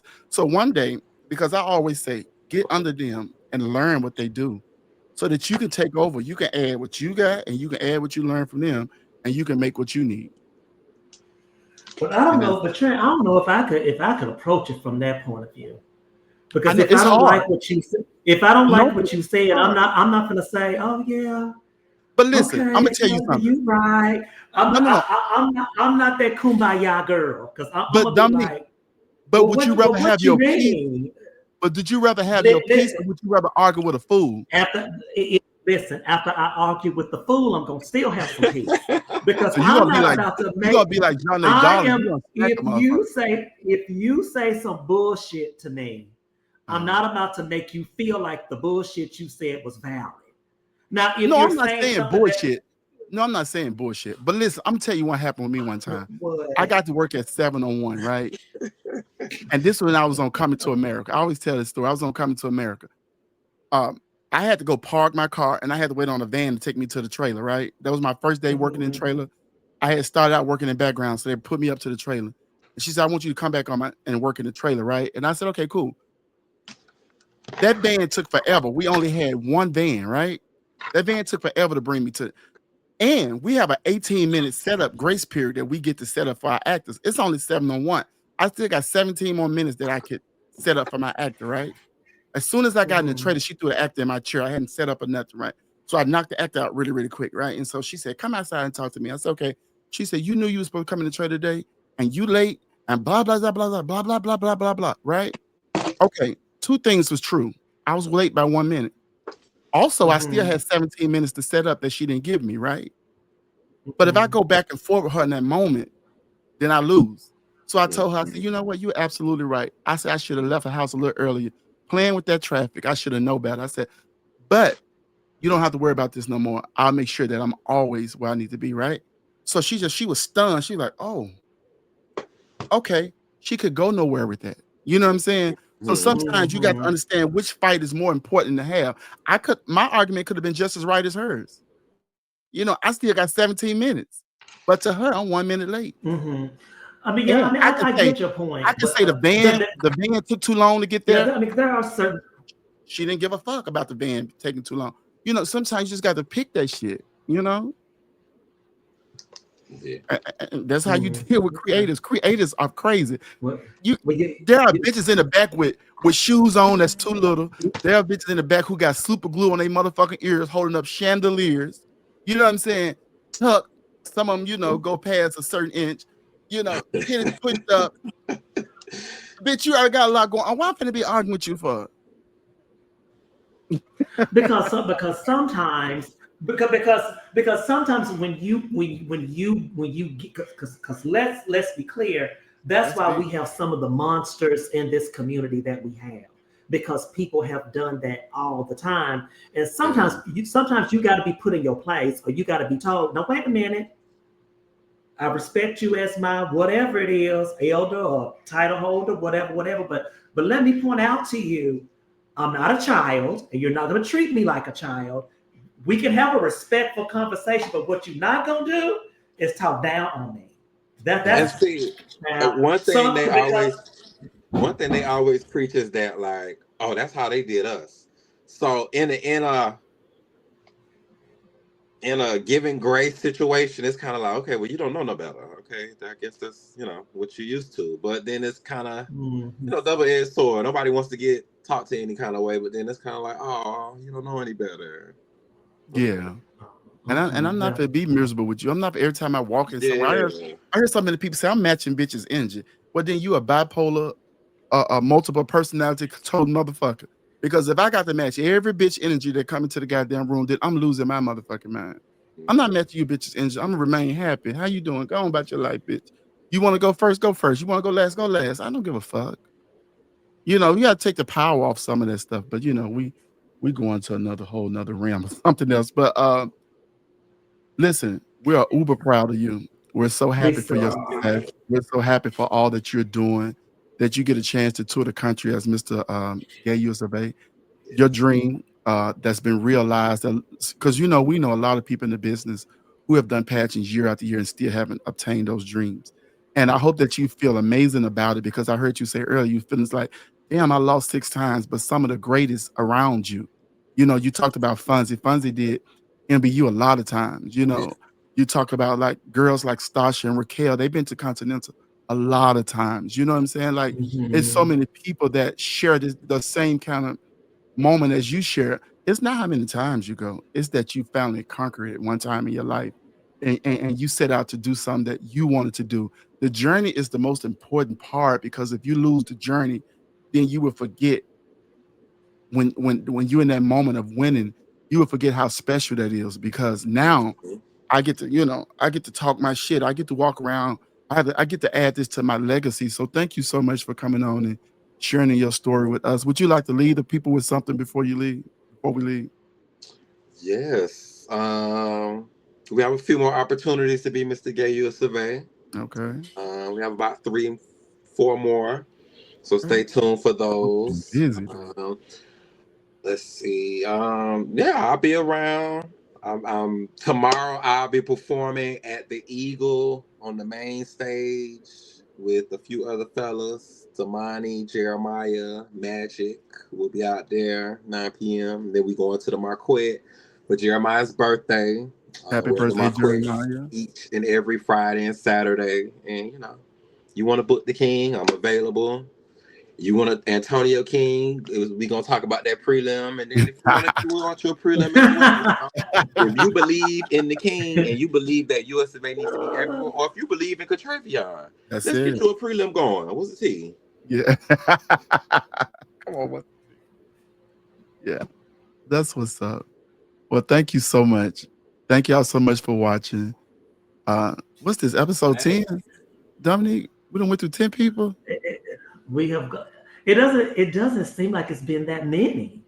It seemed like we just started like 3, 4 weeks ago. Okay, girl. But we've Luther had said, some. We have. Hey Luther, while I tagged you in my post, and Oh, you this can message said, respond. okay, go ahead. Oh, How are you? I'm wonderful and amazing. How are you? I am absolutely wonderful as well. So good to see you. You as well. Glad to see y'all happy.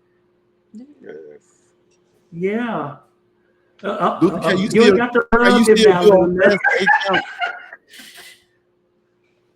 What'd you Luther, say, Trent? can you still do old nasty 8 count? I can. Okay, Really? okay. Let, Let us see. let me find out you in his Catrevion, opening. move over for a little bit. Go ahead and throw a quick A. Yeah, he gonna be in my opening. Oh, Oh, sickness. oh, Sickness. So good. catch him in Sickness. February. Okay, We look okay. forward to it.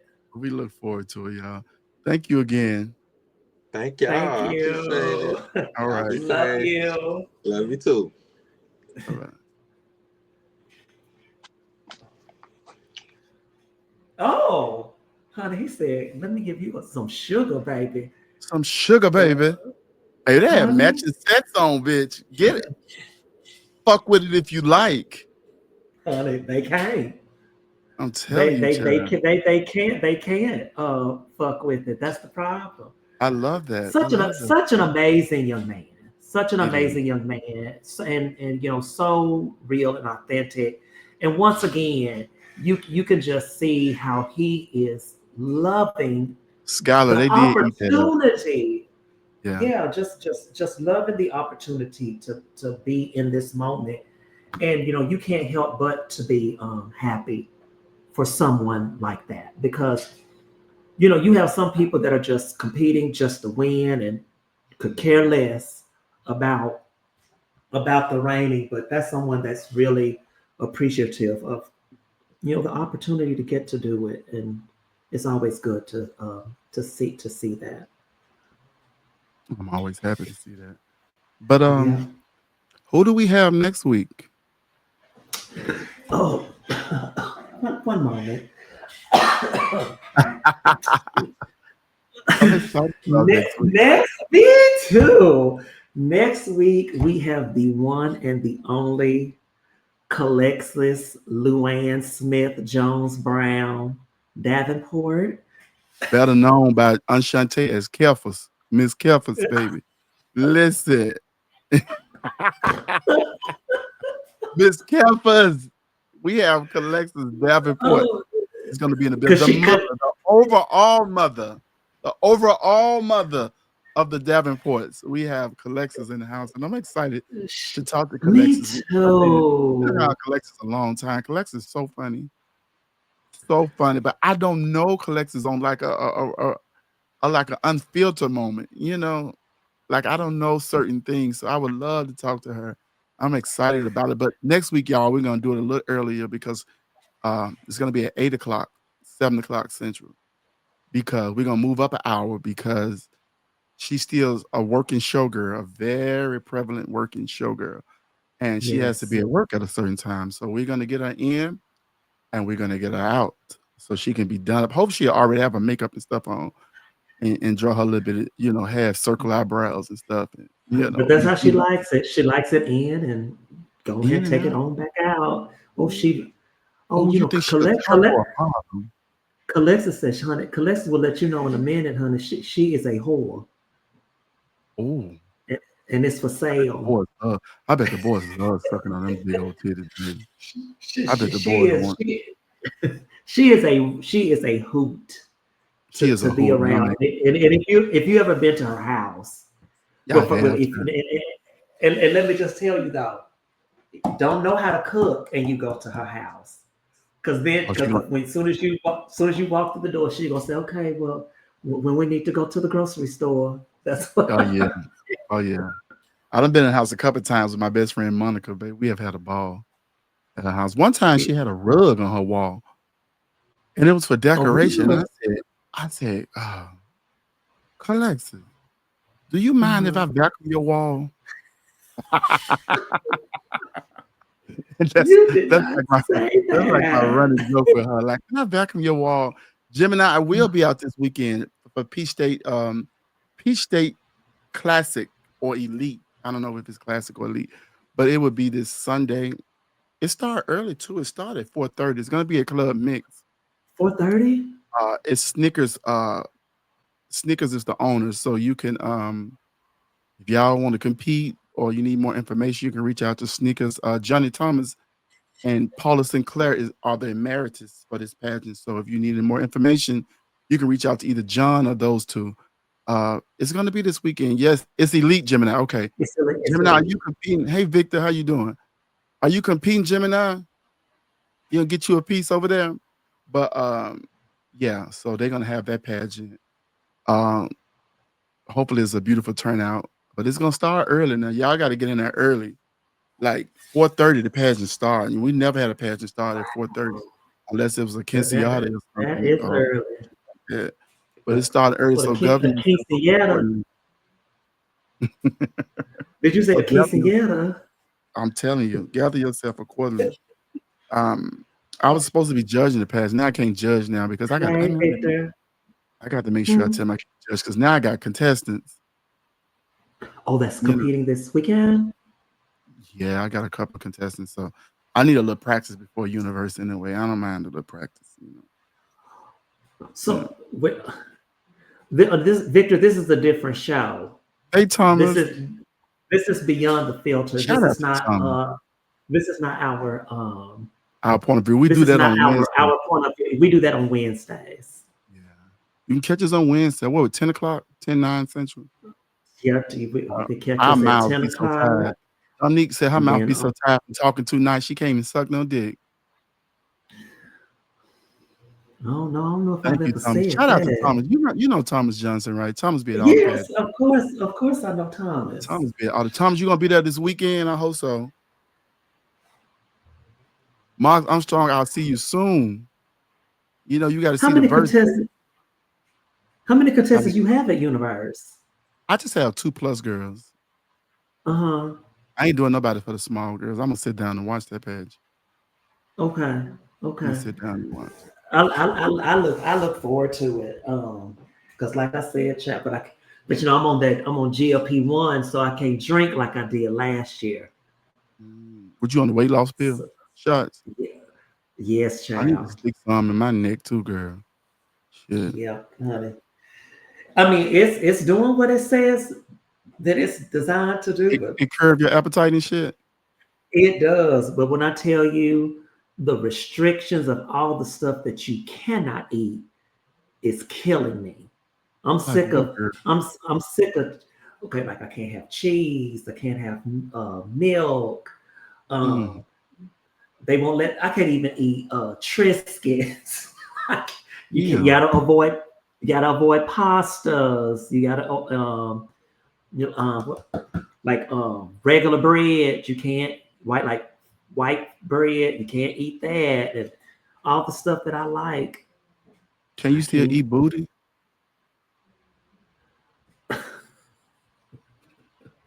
Well, I don't, I, I don't remember a time where I've ingested booty, so I don't think that would be a problem, honey. But I have been known to put one down my throat so far. It almost was in my stomach. So, Oh, he was that and well endowed. ooh, child, listen. Allow me, Lord. Yeah, because they look at Eric a mess. Eric love you, Dominique. Eric love him some you. honey. Yeah, I'm gonna But paint you one good time. honey, but yeah, but it's I mean it's but you know what, I have let myself, because I love food and I love to cook food, so I've let myself go a little bit too far too long, so it's time to Pull pull it it on back together. in, I pull it might back hit you up. in. We're gonna talk about this GOP. Government of the people. Mm. Yeah. Mm. Oh, Angela said a Ricky time was said had. he ate some gooch tonight. How was that gooch?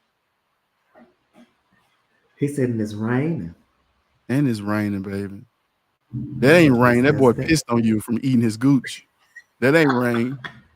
That's pee. But it's people that's into that. There are people who, what do they call them? Golden Hey, she gonna have showers. to. Yeah, I know. I pissed on a few people. I know.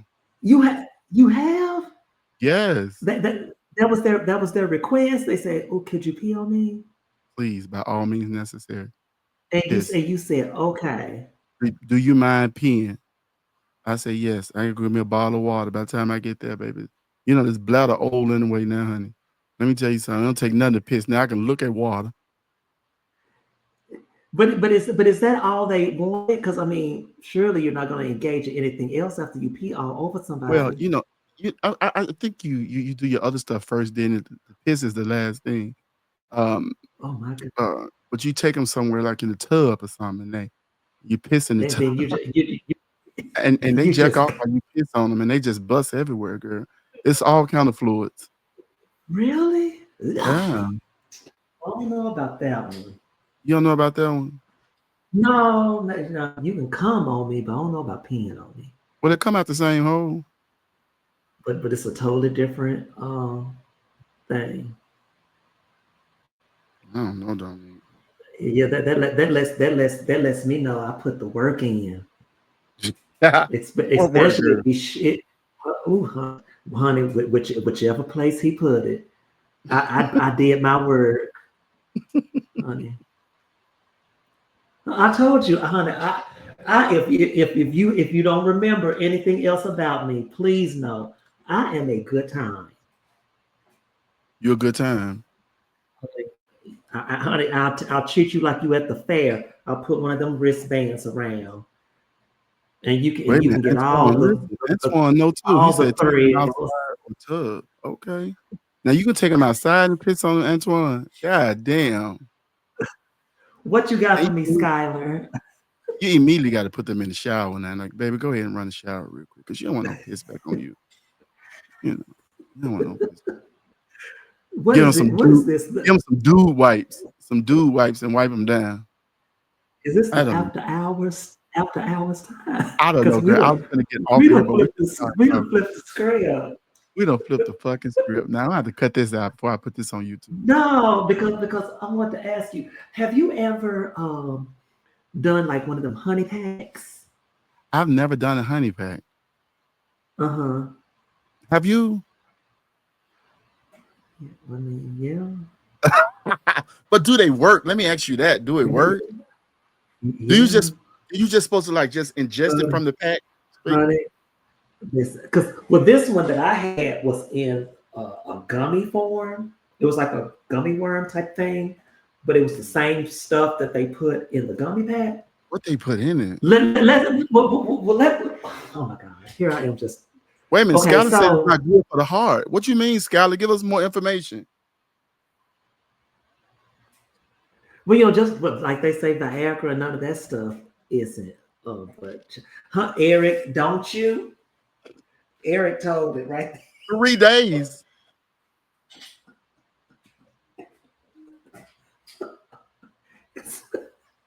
Wait a minute. Victor said yes.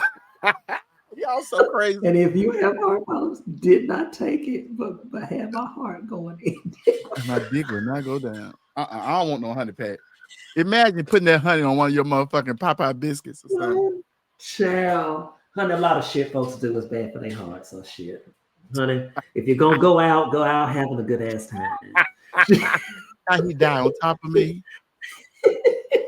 When Prince said his shit was hard for 3 days.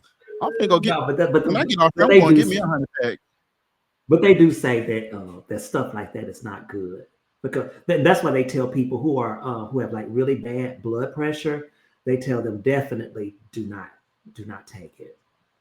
Like the heart. I mean the honey pack. Mm-hmm. This man said he was at a funeral and his dick was on hard. Listen. Who said that? Eric? Victor. Oh, Victor said that. Oh, Victor did say that. It was on Brick. He said, "Oh, I love when a man say that."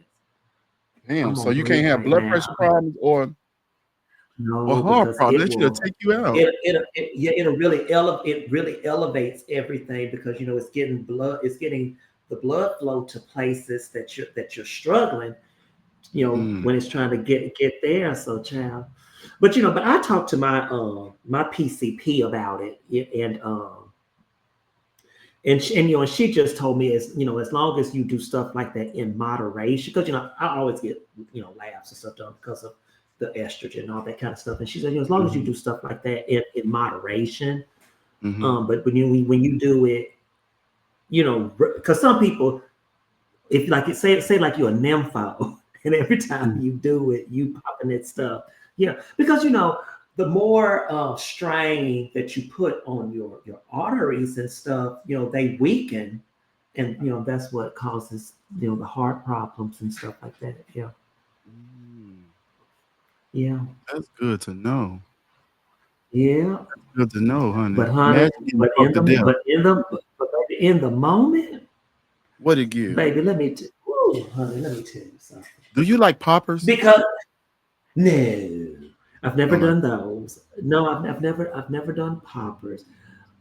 Because for me, because I know people say that they do it to relax them so they can take whatever. But let me if I'm gonna take it, I want to feel every bit of it. So then I could be like, "Ooh, bitch, I was a champ, baby. I took that."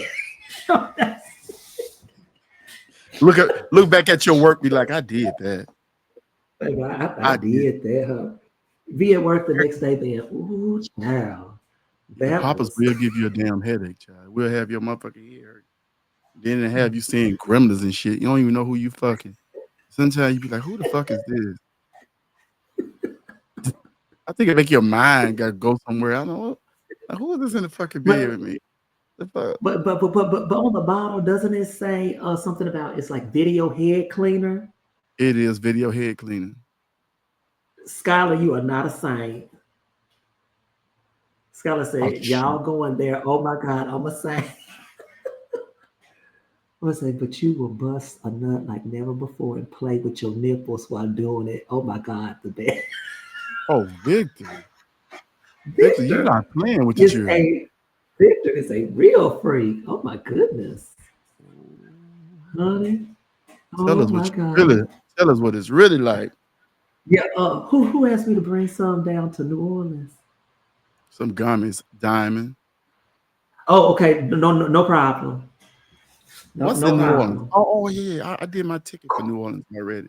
Queen. Eric Brooks, you need to come down to Queens, December what, 13, 14, or the 14th, Mm-hmm. or the 13th. I think no. It's only one night. It's only a one night contest. But child, but I plan to get there early anyway, I'm gonna so get I there can. Friday so I can see Diamond of the South as well.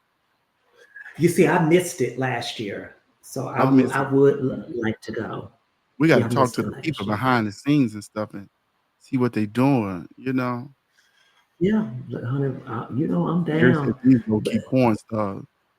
hmm Please, I'll have some. I'll have some in my pocketbook when I go to MBU at the end of the month with because some lovely.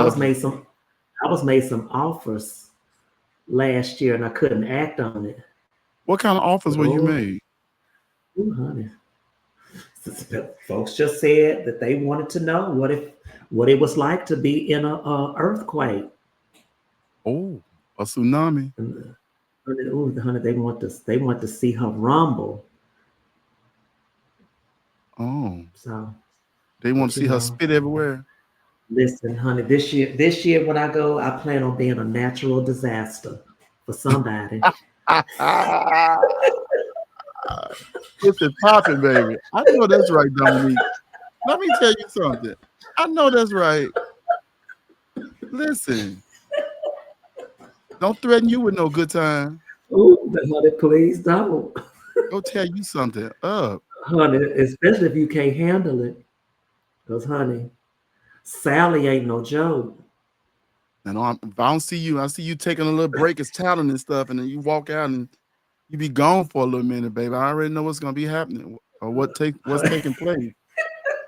I'll just tell you what went down, who had the best talent or some shit. Honey, listen, sugar. Mm-mm. And No, I'll go it during rained. one of those gospel numbers. I don't think they They'll be really can do having, gospel over there.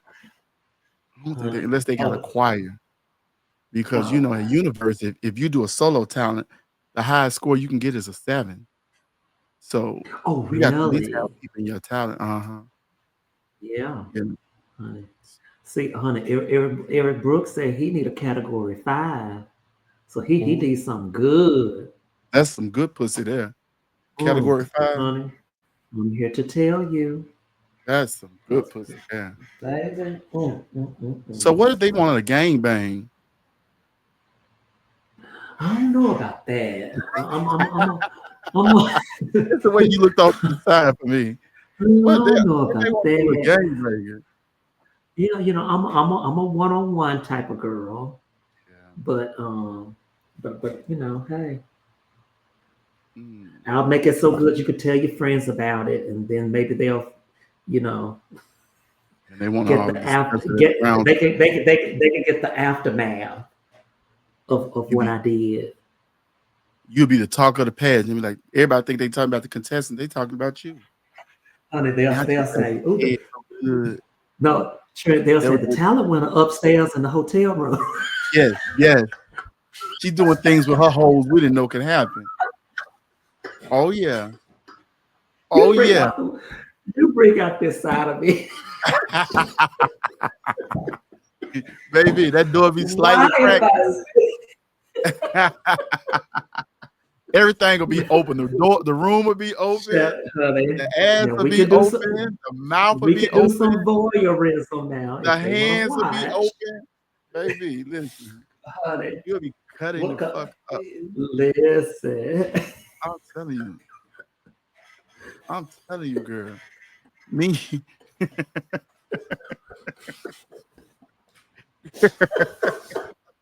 Let me tell you something. You'll be at that crown and so goddamn pleased. You'll be happy for everybody. Just jumping up. honey. Yes, Having a baby. good time. What video We you sent had. Dominique Victor? Victor said he sent you a video. Huh? Did he? That year I said Dominique that did. Oh, y'all didn't share it with me. I'm mad about it. I'm mad about it. But you will be here. I will. And then I plan to work remotely that next week over. So I'll probably be there until Wednesday. Oh, nice. Oh, nice. We got to get Yeah, together. I'll probably yeah, absolutely, honey. If Make you a buy good some time. groceries, I'll come and rattle some pots at your Oh, yeah. house. You got to rattle the pots. It's going down. Mm-hmm. I Yeah, was gonna tell you do some absolutely. oxtails. We need to do something a little more cheap, maybe like some Oh, hamburger steaks Dontrell, and gravy and I shit. sent you a wait, hold that thought. Dontrell, I sent you an inbox right after MBU last year and you didn't respond. Could you check for my message, please? The fuck, uh, the fuck on, Don't get in trouble on here, baby. Them bitches, you know, I'm gonna just fight. listen. Uh, uh, uh,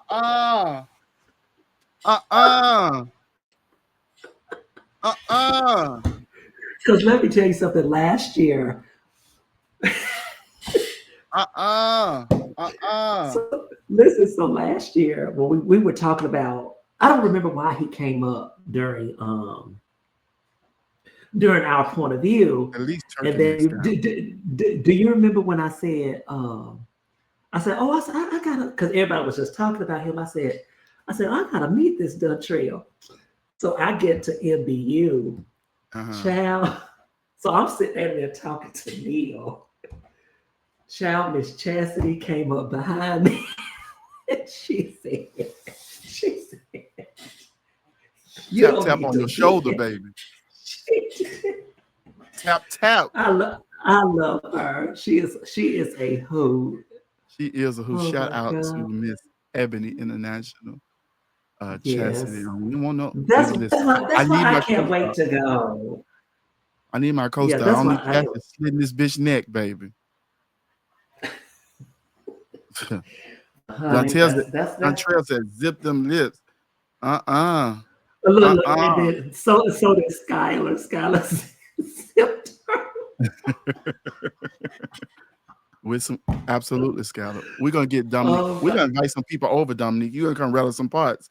Maybe Yeah, Tuesday. I promise you, because I promise you I will come over there and honey, I will do it all. Yes, girl. We'll need some rice. Whole dinner, dessert, honey, I'll do it all. Let's plan that, y'all. Y'all gotta come see us, y'all, in town. We're gonna put a cooking Mm-hmm. down. Well, Dominique gonna put a cooking down because I only know how to make a few things. Believe it or not.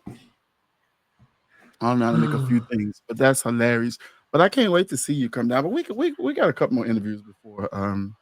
We also have y'all the artist formerly known as Sheena that's gonna be coming to the platform. That's gonna be good. We are so excited about that one. We are so So excited about excited about that. we are so excited about that. But Eugene / Yes. Sheena. I know Sheena is a thing of the past, but I'm sure the stories are astounding. And they are going to be one for the book. So right out to Colexis, the next week we'll have, hey Tony, we'll have Sheena, Eugene. Skylar, you definitely come over. Definitely come over. And we're gonna do some cornbread and we're gonna glaze the top with honey packs so y'all can be full and hard. Oh baby. Okay. Everybody gonna be in the full mood to stomach get and naked. hard dick. Everybody gonna be in the mood to get naked by the time they leave. So I'm I hope telling you you. can put some air mattresses all over your garage, because honey, we're gonna turn the place out. Oh shit! I'm about to move my car out of the garage. Dude. What is it gonna do? Honey, it gets you aroused, honey. You be on a level of arousal. You be like, damn. and I mean, and you just be, yeah. Have you ever It tried does the ecstasy and thing. had sex? I have not.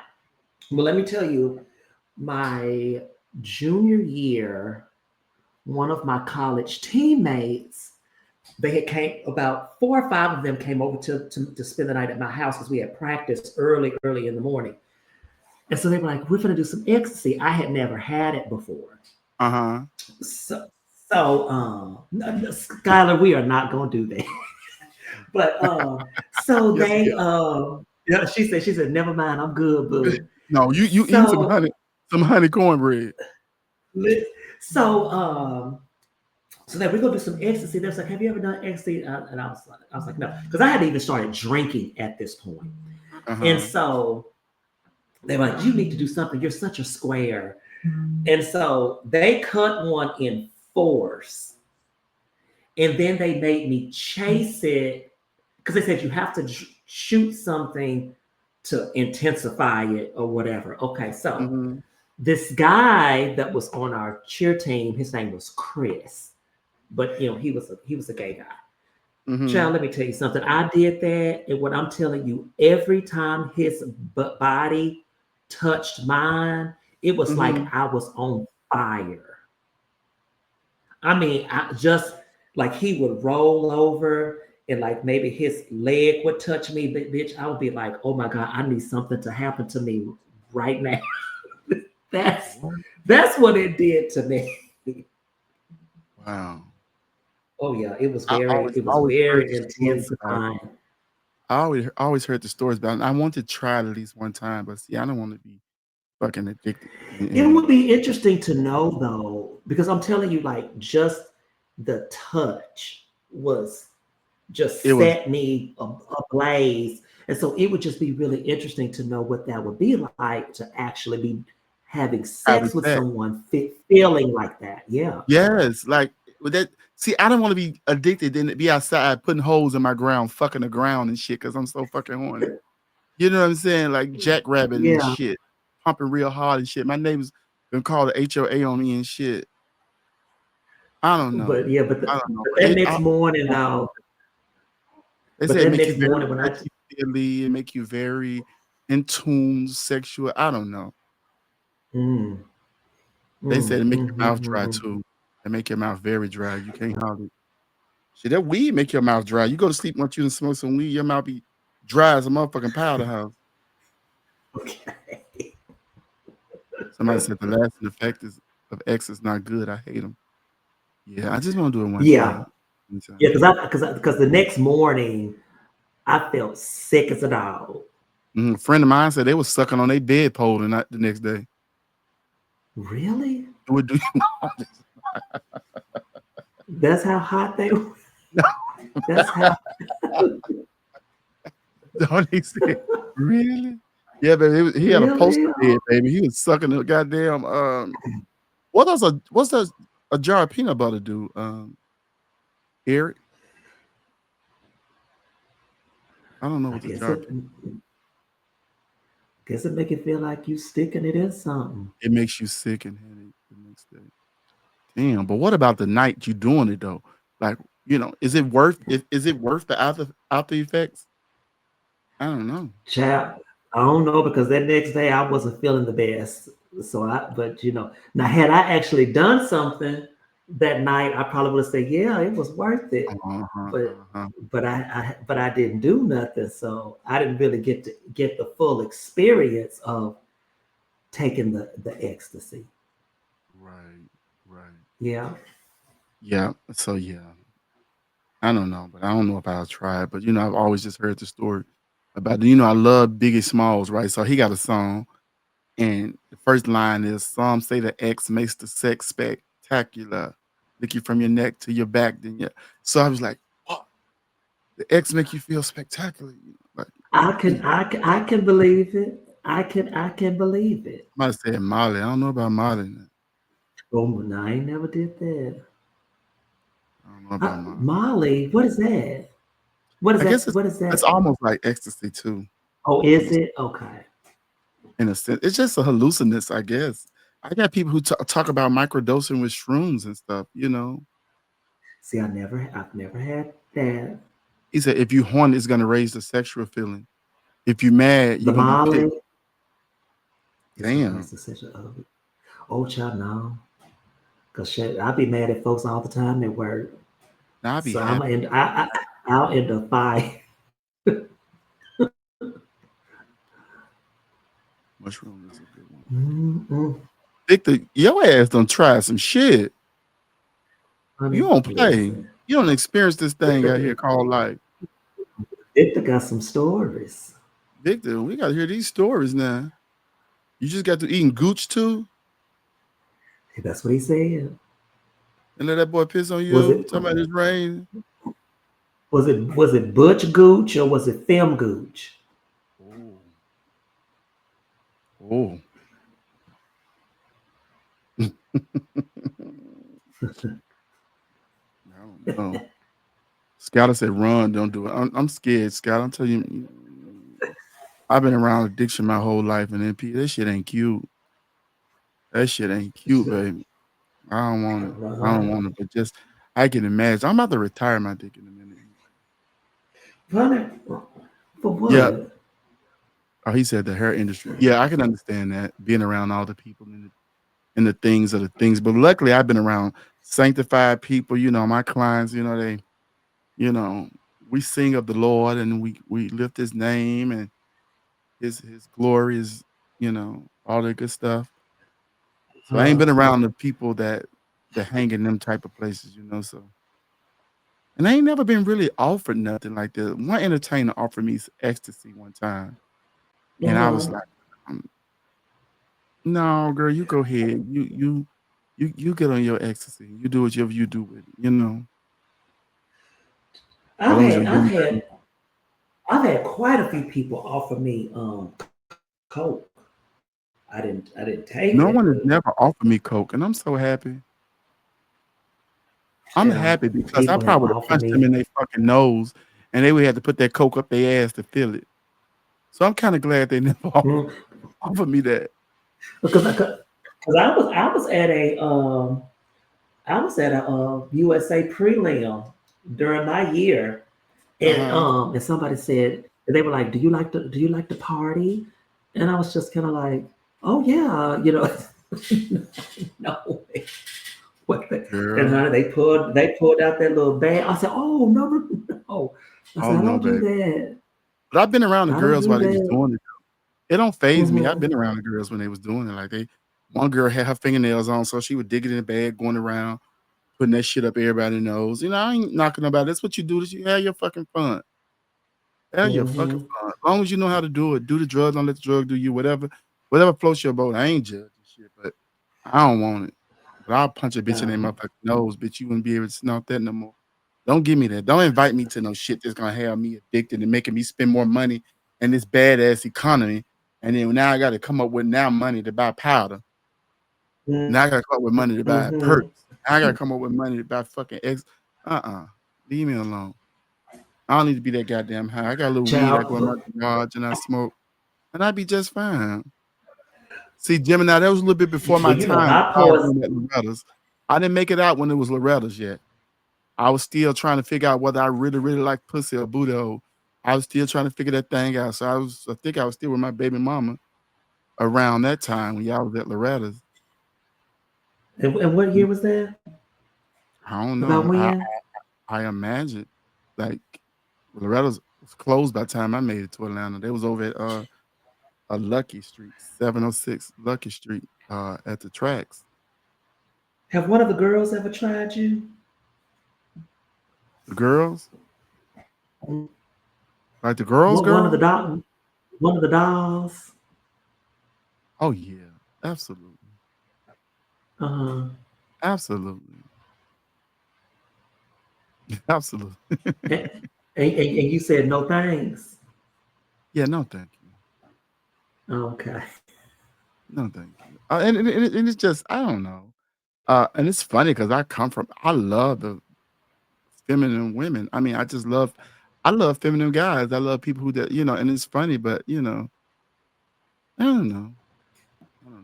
It's just never been my thing. I always loved my trans girls. I always wanted to protect them and fight with them because I would hang with trans women before they got popular, before they had a name. I had a sister. She would walk through the mall and stuff with all this ground beef up under her chin and stuff, her little hat on and stuff, a little With piece of all hair this on, what? this little Ground hat on beef. hair, and we would Ah, march through the malls, and niggas would be laughing like, man, hell no, hell no, hell no. Niggas be like, hell no, hell no. She think they was living, but I'm knowing they clocking. You know what I'm saying? I said, oh, bitch, they living for you, knowing damn well, because I ain't want her to go back and cut their motherfucking throats because the bitch was dangerous. You know what I'm saying? Like I said, girl, they living. okay. She, bitch, I know they living. But you know, I find trans men attractive. You know, Do you? which I do. I really do. I do find them very attractive, but you know, but I don't be want to objectify them. You know what I'm saying? Because I know they feel a way about that. But I don't know. I don't know. I don't know, Dominique. Because even Well, like I you told you mean, when I first came out, shout out to Miss Deja. Eric, you already know who I'm talking about. That bitch was crazy. Dude, that bitch kept a hammer in her purse. She kept a knife in her purse. Sometimes she had an unregistered gun she had bought off the street. I don't know. She didn't play. I just didn't want her to whoop them niggas' ass because it would have been hell to tell the captain. You know what I'm saying? um, It would have been hell to tell the fucking captain. But yeah. But yeah, Dominique, I've been tried. Do you like when I came out though, the girls didn't like the sissy boys like that. And I always go back to that. Now it's a different era, it's a different respect on everybody, right? Um, mhm. like when I came out, like the girls was just like, if you sisters don't get somewhere and sit down, y'all better. And don't play in my motherfucking heels. Don't you bitches play in my heels. That's how they felt about us, Mhm. right?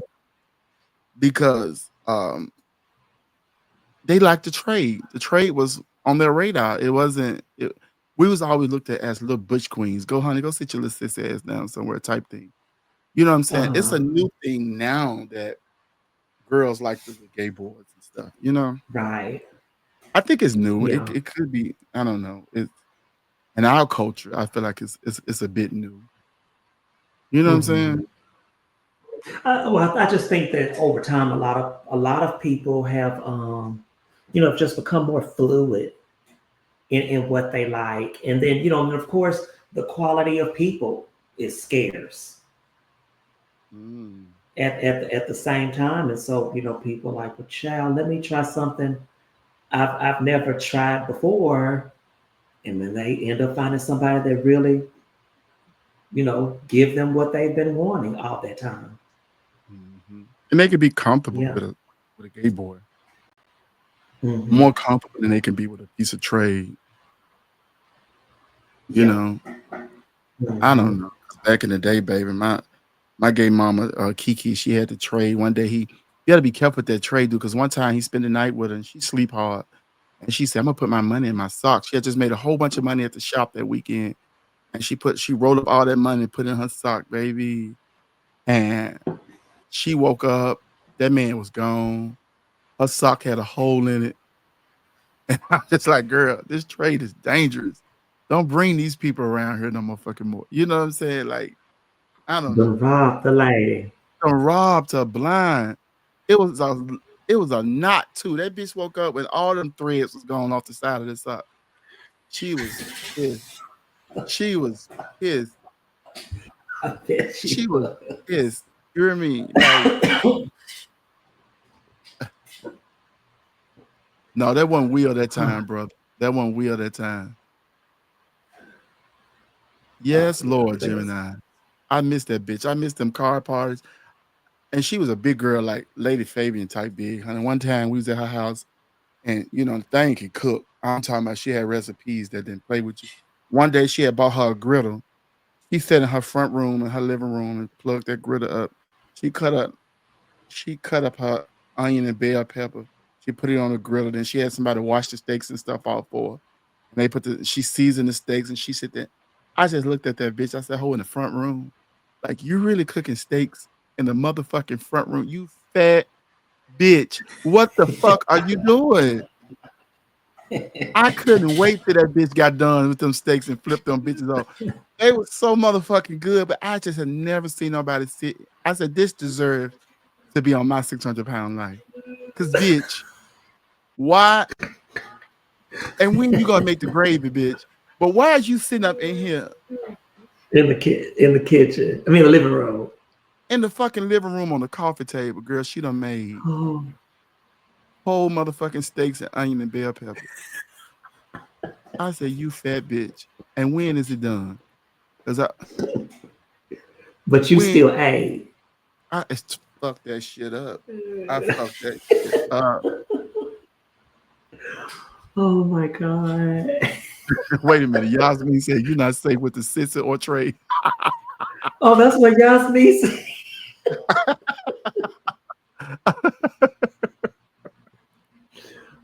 Listen, they both pose a threat, huh? I get that shit.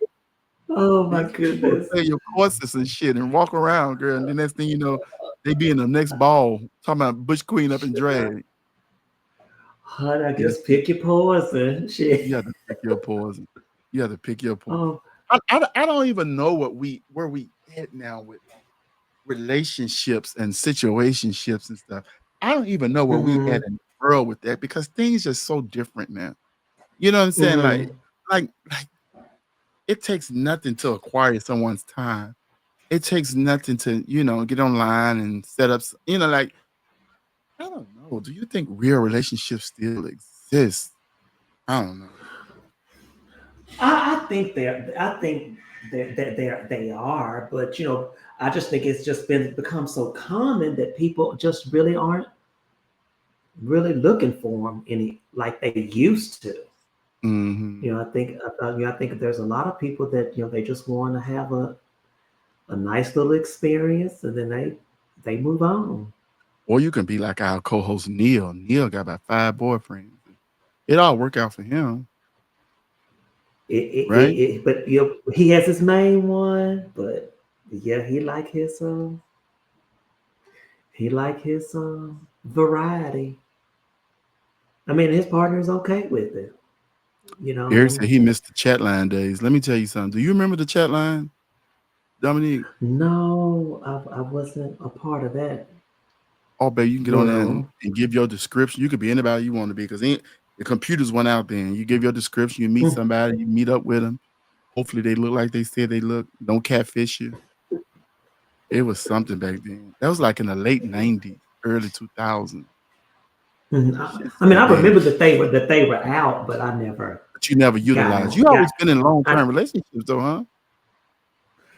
for the most part. And when I was in between, I was just to myself. I was just by myself because Oh, you took a sabbatical. that was my resetting time.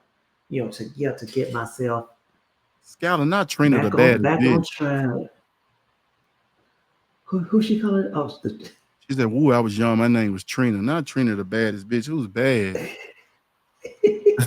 that's what she said. I missed the good old days. I guess these days right here, like like um like Gladys Knight said, these days for the young people now, this will be their good old days. But I just miss like me and my best friend were talking the other day. We were just talking about how different it was back then. Just like even going out, the pageantry scene was different. You know, some of the best was competing. Like they was still, Yeah. it was a lot. It's Meeting blame. a thug, meet my auntie in the car.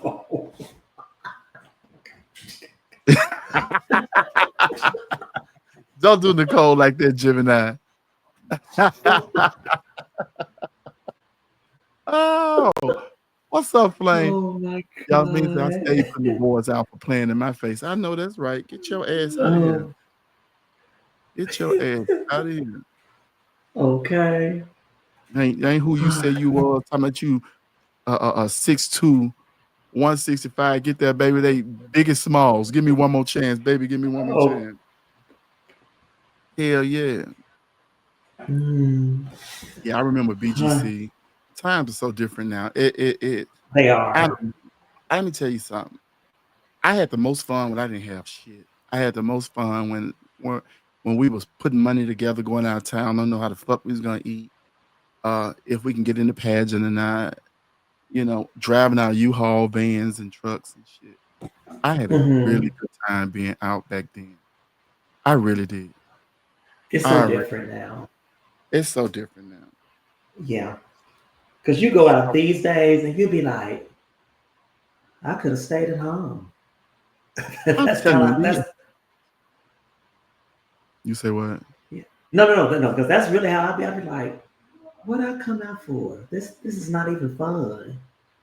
Oh, shut up, Flan. You gonna wipe the sweat away from under these motherfuckers, girl. I'll start getting titty sweat now. I want to hold them like Thought I want to hold them A culture.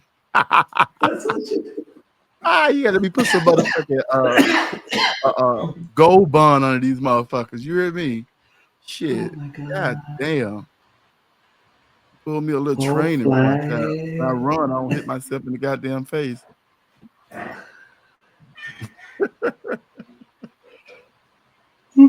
Yes, Lord.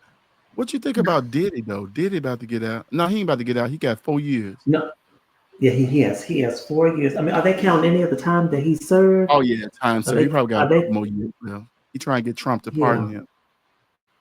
That's what I saw, that he had reached out to Trump for a pardon. And And he Trump went he petty went because he was he talking about Trump. He not gonna do it. shall, but honey, but you never know. He like pissing people off, so he just might But do he it. liked Pitt period. He liked what both of them like pissed in. P Diddy and him. I don't Mm-hmm. know.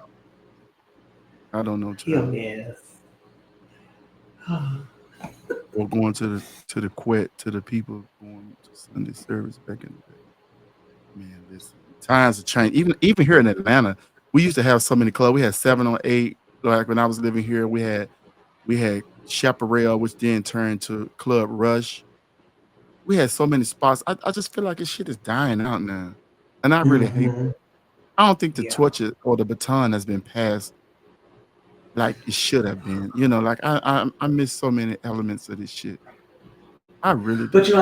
I think that people, especially during the pandemic, I think that people learned how to have a good time without going out.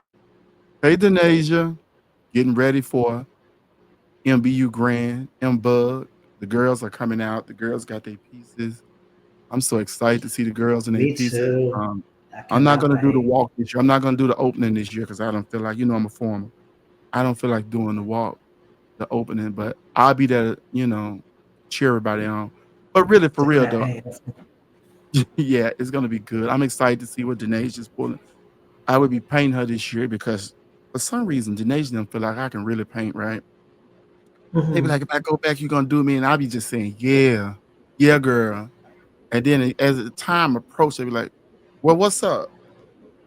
You still gonna pay me? I'm like, oh, did I say I was gonna pay you? You be forgetting that you said it. Listen, I do. I do. Um, I do because I'd be like, nah, I don't want to do it no more. But I'm happy to do it this time. You know what I'm saying? But they be putting so much pressure on me because, they be wanting, oh, you one of the goats. You know, am I carry goat? Am I goat with gravy and rice? Which kind of goat am I? Like, but it's pressure a little bit because I want to do a good job. You know what I'm saying? Hmm. And I don't know. And I'm not a quick painter. Like it take me a minute to paint. It's like because I really try to give you your own face. I don't want to take one stamp and put it on everybody. You know what I'm saying? I really be trying to I work with totally what get you got that. or create moments in the face and stuff. Right. A Billy Goat, a Tommy Goat, a Willie Goat. And you're like, which goat is it? But I'm excited to be painting. But I'm also excited. I'm thinking about getting a room down there too for the weekend, so I can just walk downstairs and and That's what and, I and want to go, do. go to the pageant, and have a good time. Because And the I, room's not too expensive, right? mhm. They're not that No, I expensive. think somebody said it would. Somebody said they got a room. It was like maybe one something. Let Mm-hmm. me see. Let me Especially if you let look me on see what he. Priceline. Let me see Oh, what he Flame said she said. 3 lovelies in.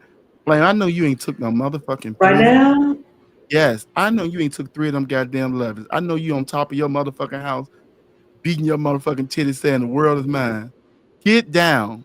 Get off that motherfucking roof right now and go sit down. shot 3 of them.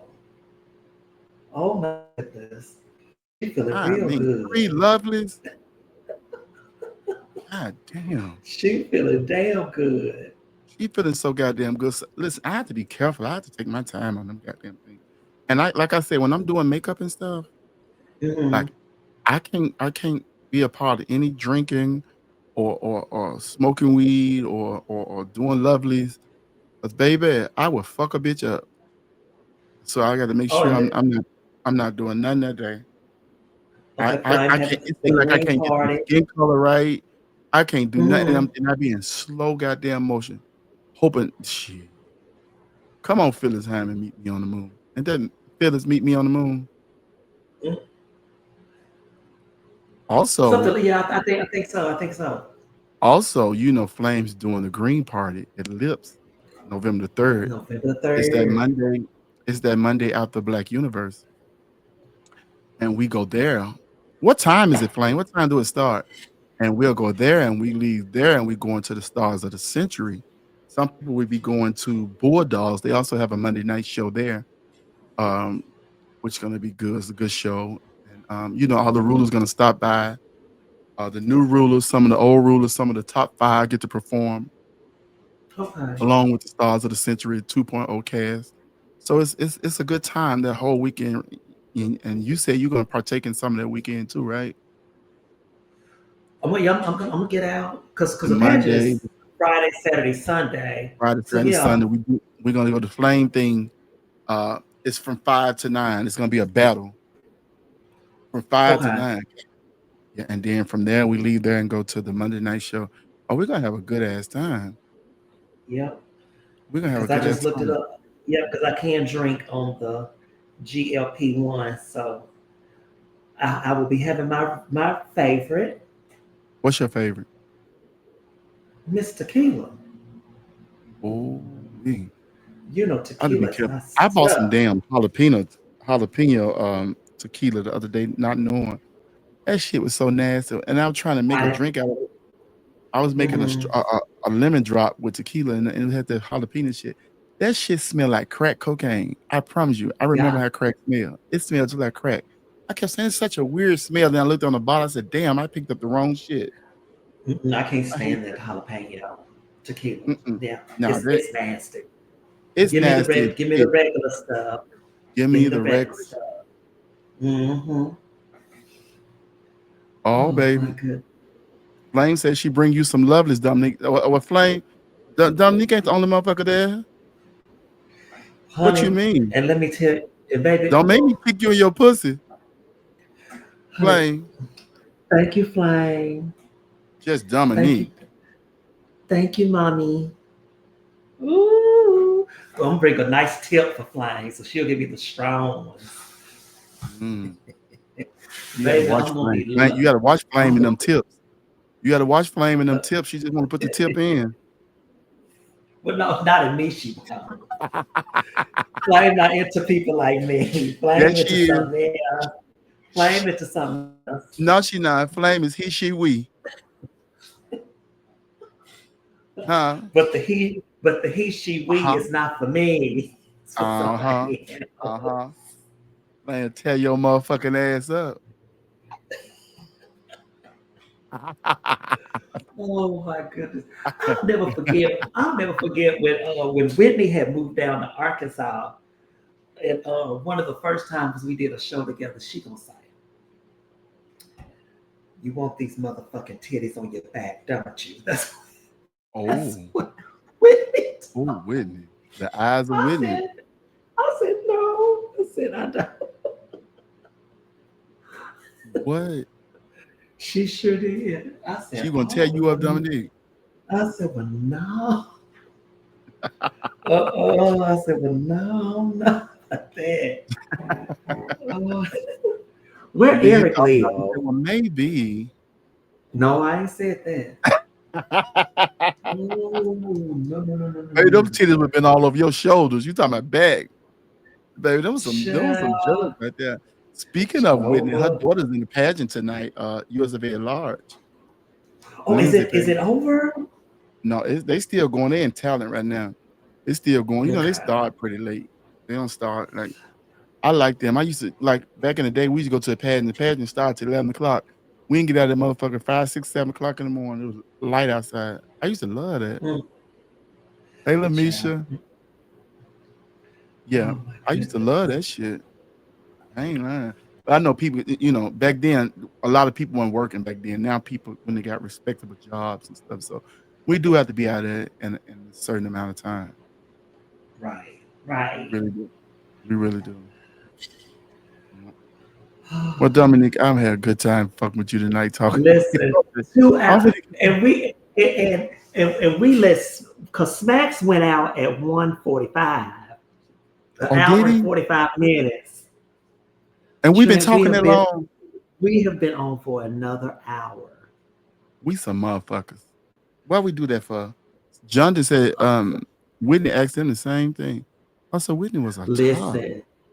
Oh, yeah. Oh, that's what that song she used to do. Oh, tell me. Whitney would tell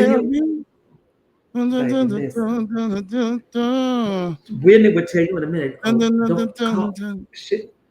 She said, call me Daryl. I saw Whitney drink a beer one time. She took that top off and she drank that beer and she put the whole bottle down her mouth and chucked it. I said, baby, Whitney looked like she can suck some dick. Rest in peace. Thank you, Miss Kim.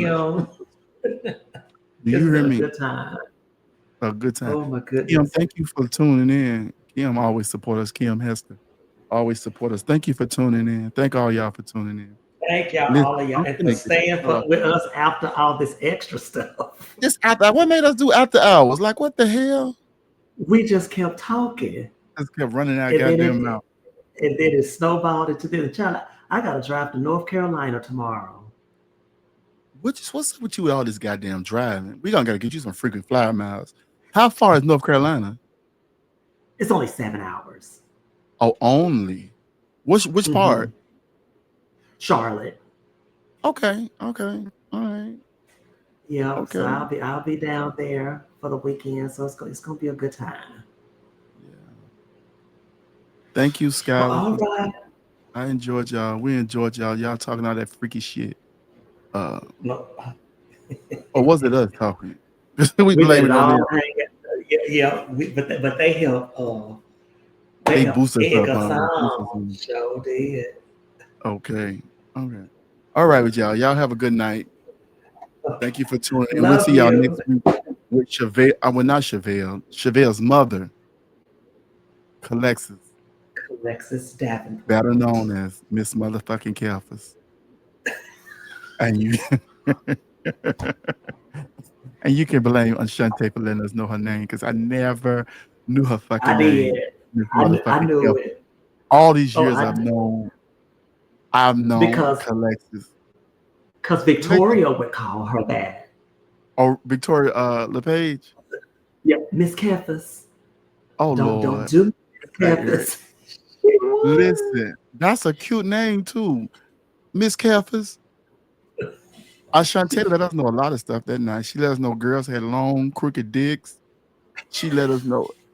Girl, listen, she let us know some stuff, baby. She was mad. She was Don't get mad. Started. She was I ain't real started up. But Mama was mad. She was. Mama said, you long, crooked. I said, what? She did. Huh? Good night, Eric. Sweet said, dreams. I started saying, brother got this complex. Yeah. Honey. Yeah. Me and my baby. You know, they say a crooked dick is good. And baby, me growing up, I used to try to make mine crook over a little bit. When girls always say, oh, I like crooked dick. So I start jacking off to the left and make mine crook a little bit, you know, like put it in a brace or something. But no, crooked with a curve, maybe. With a curve. Crooked. Oh, that's crooked. Yeah. That's crooked. Got a curve. No, but whatever. No, because this song that's got a little. Oh. Okay, I put a brace on my shit though. I want that curve. like a retainer. Make your teeth stay. Baby, I put me a little cast on that motherfucker. I said, I want this crooked dick here by the time that's so good to them. Bye, Dominique. I love you. Good night. Bye, Shrek.